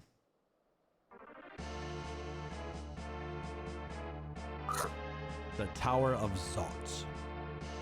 Ugh. This also plays before the battle against an archfiend. So like just before you get into the battle itself. Again, this is one of those, we wanted to evoke emotions from player style songs. It's not as creepy as the Calcabrina dancing song. No, not even a little bit. That one's very creepy. This one feels like you're getting exposition from a Bond villain. Yes, actually. Very much so. I mean, basically that's what's happening. To die. We put lasers in space. And now you're going to die. But Mr. no. Bond, does your watch still control bombs? And then you beat him up. Or throw a satellite into his face. I don't know, do they have satellites in this game? In 4, I mean, they have the moon, so Besides the moon? technically correct. Dot wave. I don't know. No. You don't get it for that. All right, so you get through the Tower of Zot and you find this very interesting place. It's called the Fey March. It's the land of summons. And I think you find somebody here, don't you? You do. This is where you get her back. And you learn, well, as you've been fighting through the world, you've been learning as to what that town was that you blew up. It was the town of summoners. Yep. And Rydia was a summoner. And now is a summoner. And now is a full-blown summoner. When she fell off the boat, I think is what happened. Close enough. Wasn't it a boat that you guys got? I think it was an airship. Actually, it was in a fight. But yeah, she leaves your party. She disappears. Not by choice. And you don't know where you assume she's dead, but apparently she was pulled in. You actually have assumed that she's dead until literally right now. And then you go in and you go, oh, and you start seeing all of the summons. And you're like, this is kind of creepy. I'm glad that we're in their world and not ours, because they're usually pissed when they're in ours. And then she's like, well, if you're friends with them, it's fine. And I'm friends with them now. After all, I've been here for 10 years or something ridiculous. And it's only been like a few months in the real world. It's been like 2 or 3 months. Yeah. But it's been like 10 years for her. So she's now an adult. Yeah. So she goes from a 5-6-year-old, somewhere in there, to like 16, 17. Yeah. She goes from being in elementary school to being a late teenager. And she's now friends with all of the summons, which means that she has all of the powers and abilities that come with using magic to that extent for that long.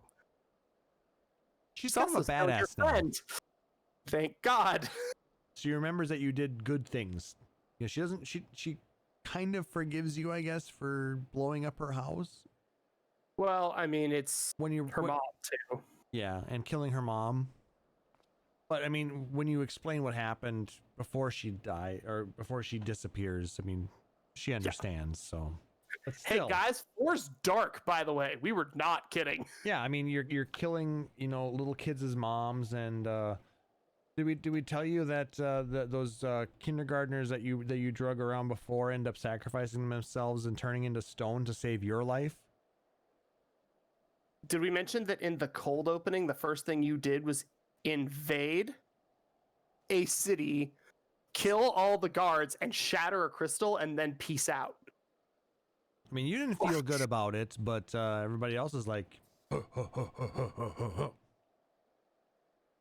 yeah, not great for the whole positive thought process. No. All right, so we talked earlier about that when you fly on an airship, you get that one theme. Well, every airship but this one. This is a special airship. This is the Lunar Whale. Guess where it can go? I mean, moon. We're whalers on the moon. We carry ya. Never mind. Wrong song. But it's whales and moon. But this is an epic sounding song for an airship that sounds like it was named by a drunk person. I mean, it's not Bodie McBoatface, but yeah. I would rather have Bodie McBoatface. Because why the fuck are we going to the moon? To fight my brother. But it's not just a moon. It's another moon. The Red Moon.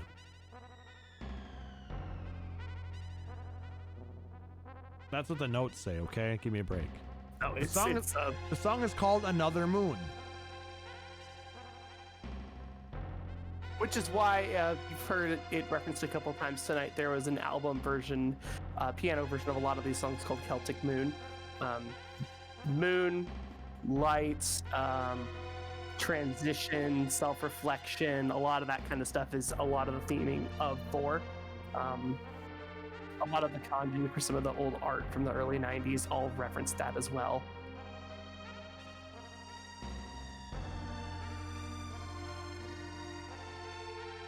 It does sound out of this world though, huh?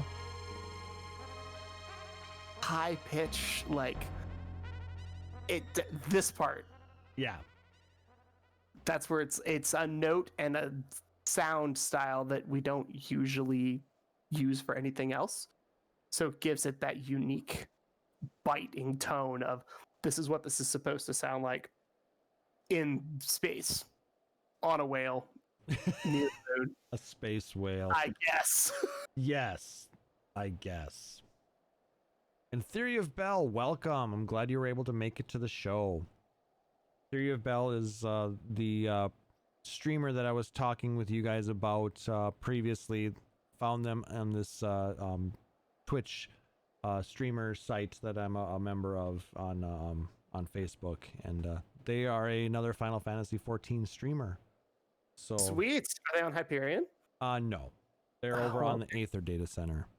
Ah, have fun over there. But she's still going through Heavensward. Oh, exciting. Yeah, Heavensward's I highly recommend taking your time because I did not, and I missed out on a lot of really good stuff. So if you want to see somebody experience Heavensward for the first time, give her a follow. Pyrocat Star Wars quote here. Star Wars was Final Fantasy II, actually. Exactly. Saying she just finished the vault, so Oh shit. Okay, Yeah. have fun. No spoilers, but have fun. So welcome. Gear up. That's the other thing you need to do. I don't care what your gear looks like right now. It needs to be upgraded. I'm glad you're able to join us. Continuing on, so we just talked about the lunar theme. It's not just a moon. I mean, there's people who live there. The Lunarians.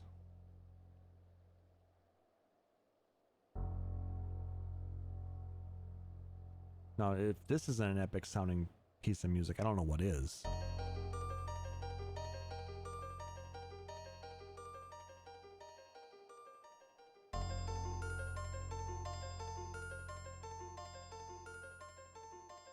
I mean, Super Famicom video game.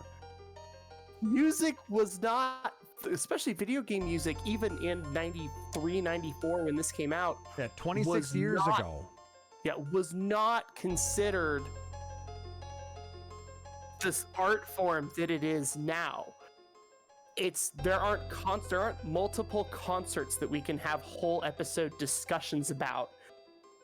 Instead, it was, oh yeah, it's the beeps and the boops and the sound effects and stuff. And it's like, no, this is off of solid state 16-bit readable memory. And they're able to do this. That we have this ebb and flow and silent parts that don't confuse the listener. But we're also still playing a game? Yeah.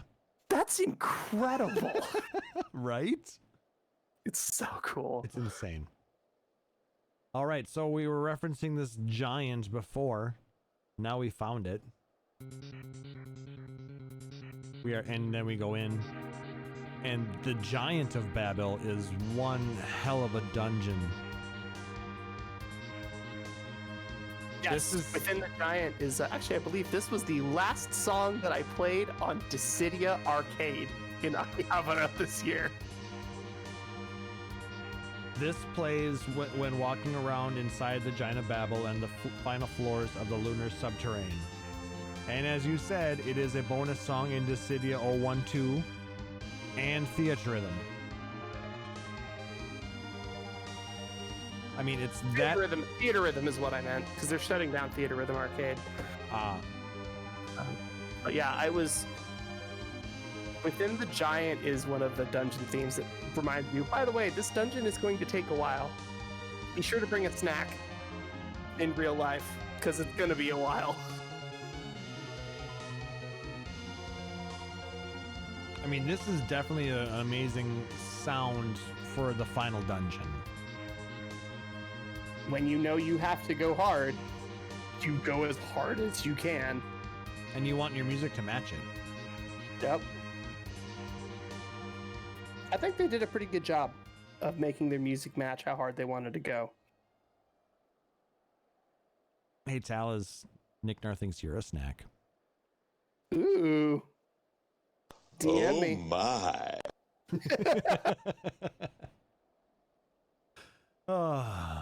But as you're fighting through this giant, of course, you have to get to the end.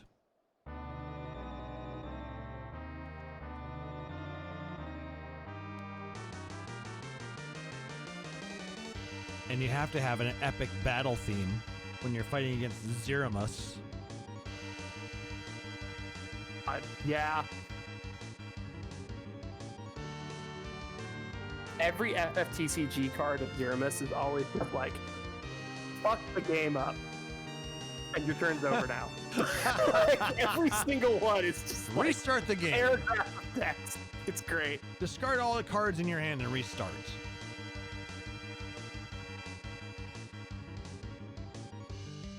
Yeah, if I recall correctly, people said this was a hell of an end boss to fight.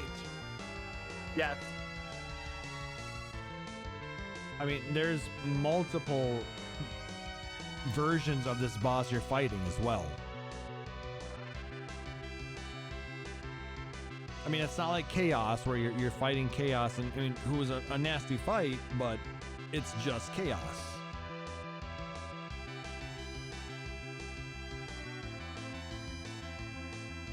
Or let's see, who's the? I never actually beat 2 or 3, so I don't remember who the end bosses were there. Emperor and God of Darkness. And it's while there are multiple forms of the Emperor, you fight them at different stages of the game. This fight evolves a bit, does it not? It does. It changes, and eventually Zeramus is just one of, like, he sacrifices who he is as a person in order to become like a full-fledged, formidable, effectively god. Zeramus EG. Yeah. Though so Zeramus actually shows up in FF12 as a summon. Like, he got to the point where he's a summon. He is a god. He's massive. 12 notably is in Evil East Alliance, so it has a very different system for summons than the rest of the series. Yeah, choose up to a forward from your break zone of cost equal to or less than the damage you have been dealt. Return it to your hand. Your opponent selects a forward equal to the damage you've dealt and breaks it.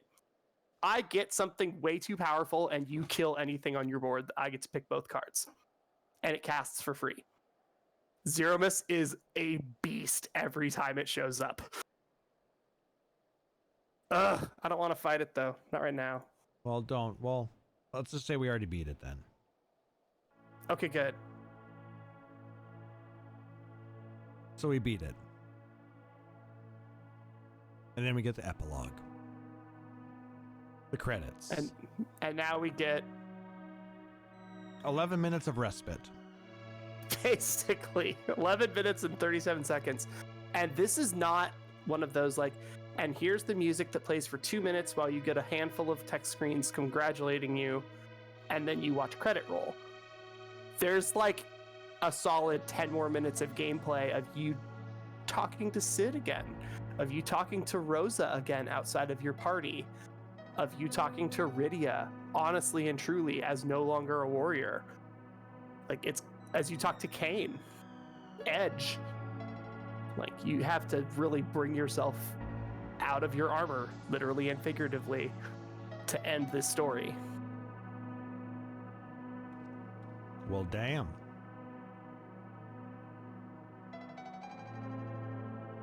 And this is playing through that entire series, huh? Yup. It's not just, you beat the game, congratulations, credits. No. Well, I suppose, I mean, there's a lot of shit. I mean, you got to figure out, you know, what happens after you get on the moon and beat stuff up. What does that mean for everything else, right? That's one of the things that, like, especially older RPGs had was, you beat the evil. Congratulations. You have won the game. Title screen. The fuck? I just spent, it's 4 a.m. I have spent the last 3 weeks playing this game. What do you mean, thanks?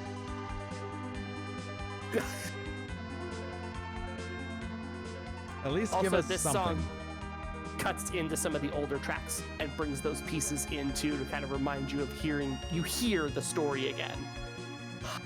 And they kind of did that a little bit with the end theme of 2 and 3. Yes. But this is almost, they just remix it in there. So it's a lot more recognizable as that theme for that area. Like, this is the airship theme. Yep. So yeah, you get to experience the full ending. You get your little, basically your cinema break. Bring your popcorn, you know. Sit back and maybe play a little bit, but read a lot. Read a lot, walk around a couple of times, talk to everybody. This was also one of the, not the earliest, but one of the early pieces of every NPC has a text box. There's no triggers, there's no flags. There's just transition spaces where you can like walk through doors and things. Talk to every NPC to get that one last word in from everybody that's available. And Square Enix now later uses that for things like last summer we had the Message in a Bottle side event where we got to hear from all the developers. We also heard it in Chrono Trigger. You could go back to the end of time and you could talk to people standing in the end of time, and it was all the development cast. So they've done that in later games to like let people say goodbye to the player. And 4 was that as well, but they also got to do it with you saying goodbye to the cast that you've just spent 35 hours with, and the cast also saying goodbye to you as Cecil. Very cool. Just game is just so damn good.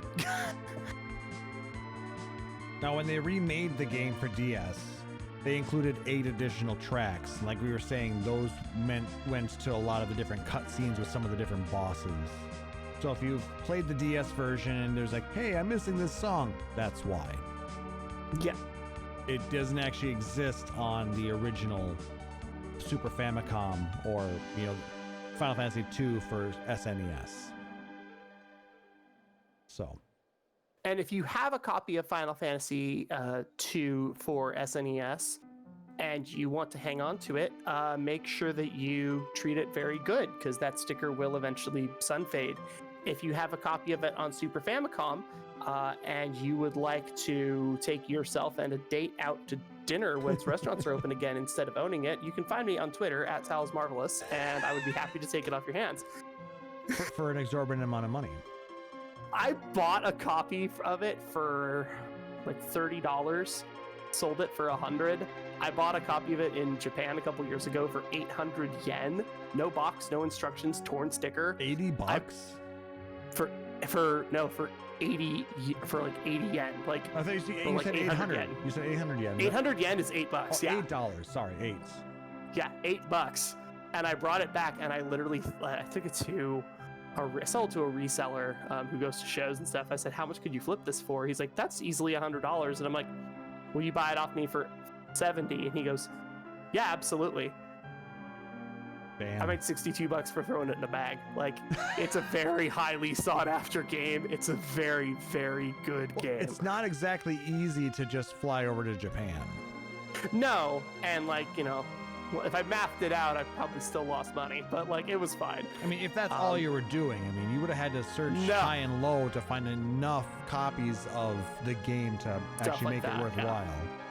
Yeah, there's a couple of reasons why Japanese copies are sought after for some RPGs. A lot of it's speed running, a lot of it's collectability. A lot of it's just nostalgia. Some of it's just humble brag. There's a lot of reasons to grab it. But like, there's some Japanese games that just are not popular over here. Like, I can't sell a Japanese copy of Chrono Trigger to save my life. Nobody cares.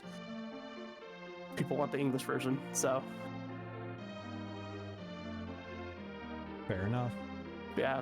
If you have a copy of Final Fantasy IV, though, it's and you haven't finished it or haven't played it in a while, if you can just play through until Cagnazzo, just to kind of put yourself back in the world of 4 and see if you like that style of storytelling, definitely worth your time. It's a lot of fun.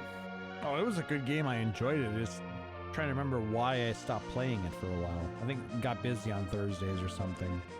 It's also hard. I was getting bored of grinding, I think. 4 has a problem. You either grind until your eyes bleed, or you look up all of the back-end number crunchy bullshit for how the system works, and you do the fights in a very hyper-specific way. Most people who are playing a game for a story, aka 4, probably not going to be super grind heavy, and definitely aren't going to be playing the game with a notebook sitting next to them. So that was one of the problems that 4 has. It is not immune from its problems. The last option doesn't always work for like the versions that you could play on PC. Right. Like it doesn't work on the DS version anymore. The PC/Steam version, I want to say, is the DS version as well. It is. Okay. There's a couple of cutscenes that they added, little CG cutscenes.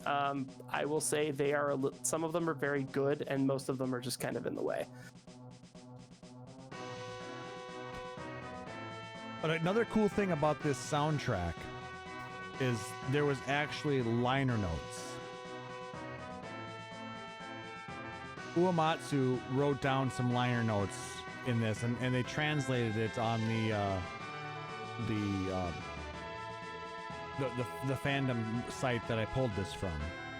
So I figured I would read those to you guys because it's kind of interesting as to where Uematsu was at in his life when he was creating the Final Fantasy IV soundtrack. As Uematsu now. I have never before had a job go as smoothly as this one. Of course, I imagine that my workplace in Hawaii had much to do with that, where I could relax and concentrate on my job. The weather was great and my office building overlooked Waikiki Beach. On the weekends, I went to concerts at Aloha Stadium. I just saw MC Hammer last week, in fact. But anyway, for me, the most delightful part of my stay was that, unlike Tokyo, there were hardly any cars or people. Waikiki's main street, Kalakaua Avenue, had no congestion at all. In such a blessed environment, one idea for a composition came to me after another. I was never at a loss for inspiration. When my job tired me out, I would take a stroll on the beach with a beer in hand. Watching the blazing red sun set at twilight, feeling the cool, refreshing breeze against my cheek, sob, sob, sob. Splash, splash. I'm sorry, that's not true. My job wasn't anything like that. He wasn't crying, he wasn't making any tears. I just escaped into my dream world for a little while, just by telling you all Final Fantasy fans about it. And that made it seem so real to me. So, well, anyhow, it's been about 6 years since I got this game music job, hasn't it? And I've had many things happen to me in that time, many hardships. I've had compositions that I fought long and hard to create end up scrapped. Been stuck for ideas just before deadline. Sound like a I was going to say Prelude? A Prelude thing? Yeah. Had game magazines disparage my music and had my bike break down. And then there was the time I went to the vending machine to buy a cola and ended up pressing the button for oolong tea by mistake. But that doesn't matter. Anyhow, it's been horrible up to now, my friends. So terrible. And this job was even tougher. Since I was working with new hardware in the Super Famicom, The music was from start to finish a series of trials and errors, and the staff practically lived at the company, staying over in sleeping bags and doing nothing but working. I myself haven't had a full day off since February of last year. Do you believe it? We worked every day through regular days off, summer vacation, all of them, everyone. This was hardly our job. This was more like what Japanese salarymen do. And my staff on this project was constantly whining, "I'm too busy. I already did my best on the music. That guy's watching what I'm doing." Now they shouldn't say things like that. They should just enjoy themselves. Yeah, those people are soft. When the pressure mounts, they buckle. You have to take care of yourself. By the way, boss, did you think my idea about working in Hawaii was good? Well, you going to Hawaii could mean the difference between you writing good compositions and bad ones. Huh? What do you mean? The waves are violent in Hawaii. And we lived happily ever after. April 13th, 1991, 1:30 a.m. In the office, naturally. Nobuo Uematsu. As someone that's met Uematsu, not in person, but like seen him like at events and the way he interacts with people, this definitely tracks for the exact personality that he has.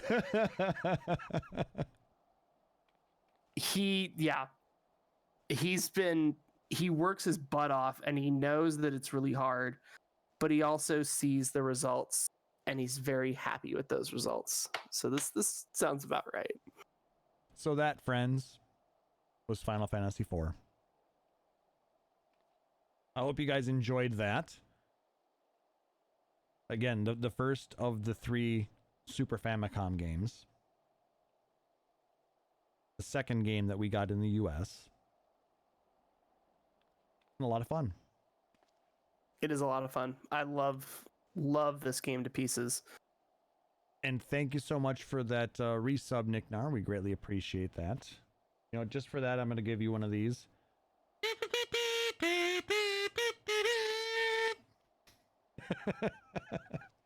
You didn't have to pay any tomestones for that one. All right. So I think Taliz, you had given us a nice prep station for this week. I appreciate that. But I think in the interest of time, we're going to go ahead and save that one. Oh yeah. No, this one keeps well. Yep. Well, especially if you keep it in the fridge, you know, covered tightly in an airtight container, you'll easily get, you know, a few days extra off of it. So we're just going to call it meal prep at this point because I'm just making it. And then when we need it, we've got it. True. All right, guys. We got an email. We did what? Can you believe that? It's been how long since we've gotten an email? I don't think I have been a co-host on this podcast for over a year. A year and a half, and I think, actually. Yeah, I think like week 2, you were like, "Oh yeah, I'm gonna get you the logins so that you can check the email." I still don't have them, and it's fine. Well, that's how long it's been since we've gotten an email. But generally, I try to forward them to people. But this one, I just figured, screw it. I'm just gonna put it in the notes. You can read it there. Sounds good. Do you want me to read it since you just read like 7 paragraphs of stuff? Sure. Okay. So this comes to us, Dear Phoenix Down Radio, I've been considering for a while to write you guys an email. I'm a Europe-based Final Fantasy XIV player, and I restarted playing the game last winter. I started listening to your podcast about a year ago when I really felt like playing 14 again. But I didn't have time to play because I was finishing up my thesis. Congrats on that, by the way. And I'm still listening to you guys because I find it entertaining. I guess I'm a nerd. I have to admit, I don't understand a lot of the stuff you guys talk about because I'm still in the Heavensward storyline. I didn't play seriously for several years before last winter, but I really like the fact that you are currently discussing FF music because I love the FF music and it's one of the best things in the games. I'm looking forward to many more of your fun shows. Best wishes, David, aka Kupo Mithril on Excalibur. Thank you so much for sending us that email, Kupo. Really do appreciate it. I sent them a message back saying thank you and saying how much I enjoyed the music and all that good stuff too. So Absolutely. Hope you can join us live sometimes. I know you're in Europe, which makes it a little more difficult. Chili can attest to that. God, yeah. Every time Chili's on the show, I always have this thing in the back of my head, like, it's 4 a.m. Have you slept yet, or are you just staying up until 7 a.m.? Yeah. Basically. Yes, he does both. I don't know how that man is alive.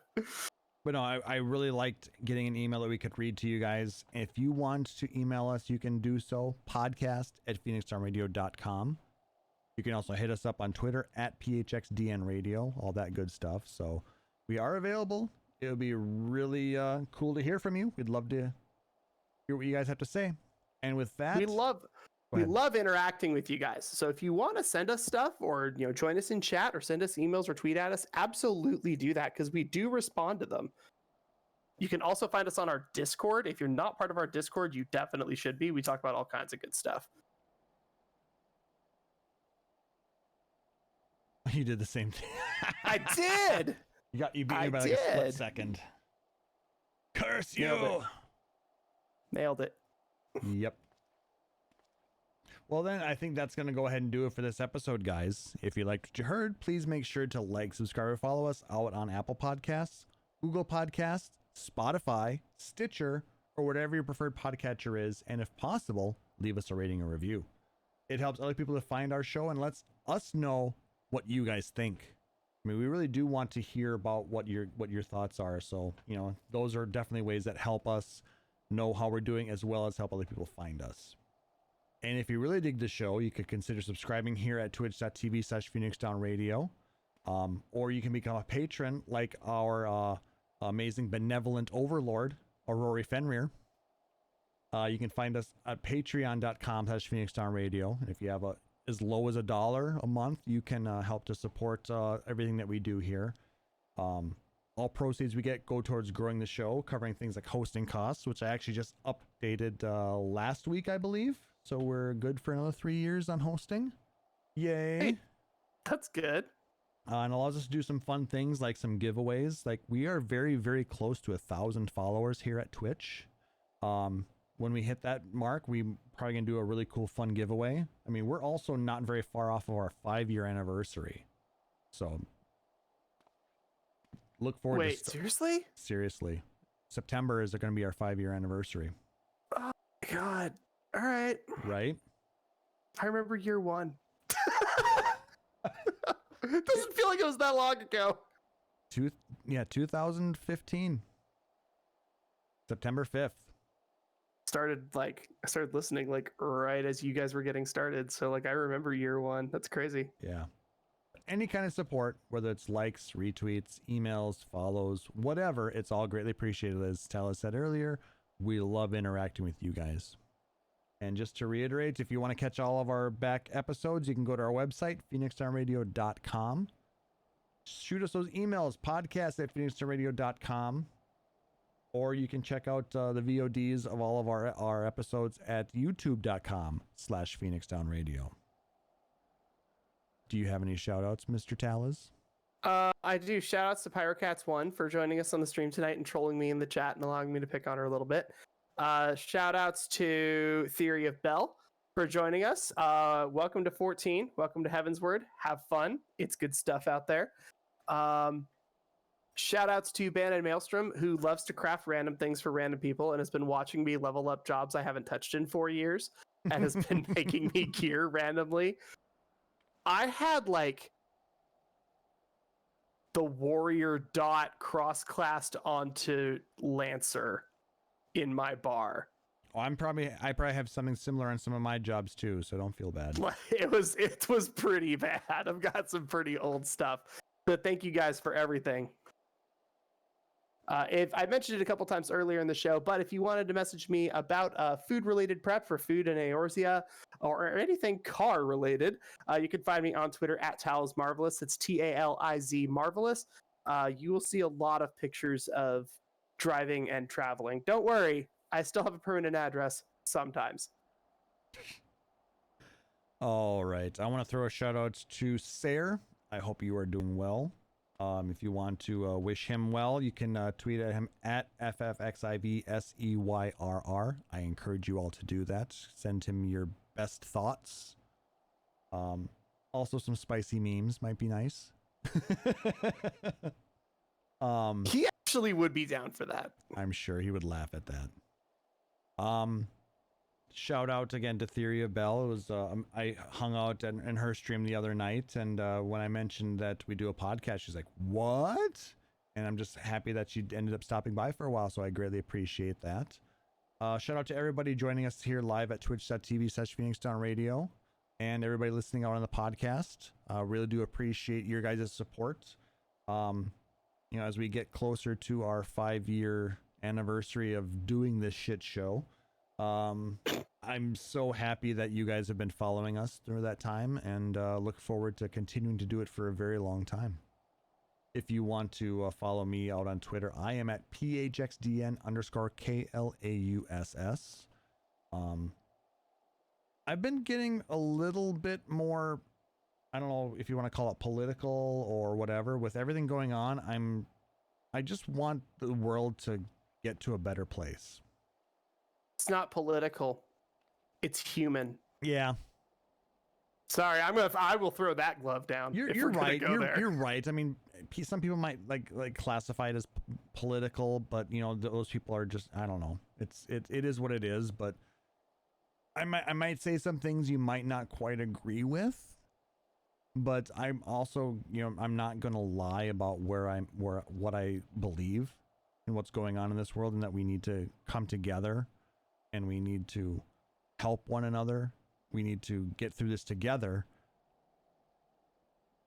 It reminds me of this meme that I saw. Somebody had asked, you know, this is starting to feel more and more like Groundhog Day. How does he break out of that? And somebody replies, well, he starts thinking about other people instead of himself, and he breaks out. And that's exactly what we need to do to get out of this as well. We need to think about other people, not ourselves. So just remember that. Wear your fucking mask. That's what I'm throwing in. I was getting there without saying that, but yes. If you need a mask, let me know. I can make things happen. Just be awesome to everybody, all right? So be excellent to each other and party on, dudes. Exactly. Couldn't have said it better myself, Lincoln.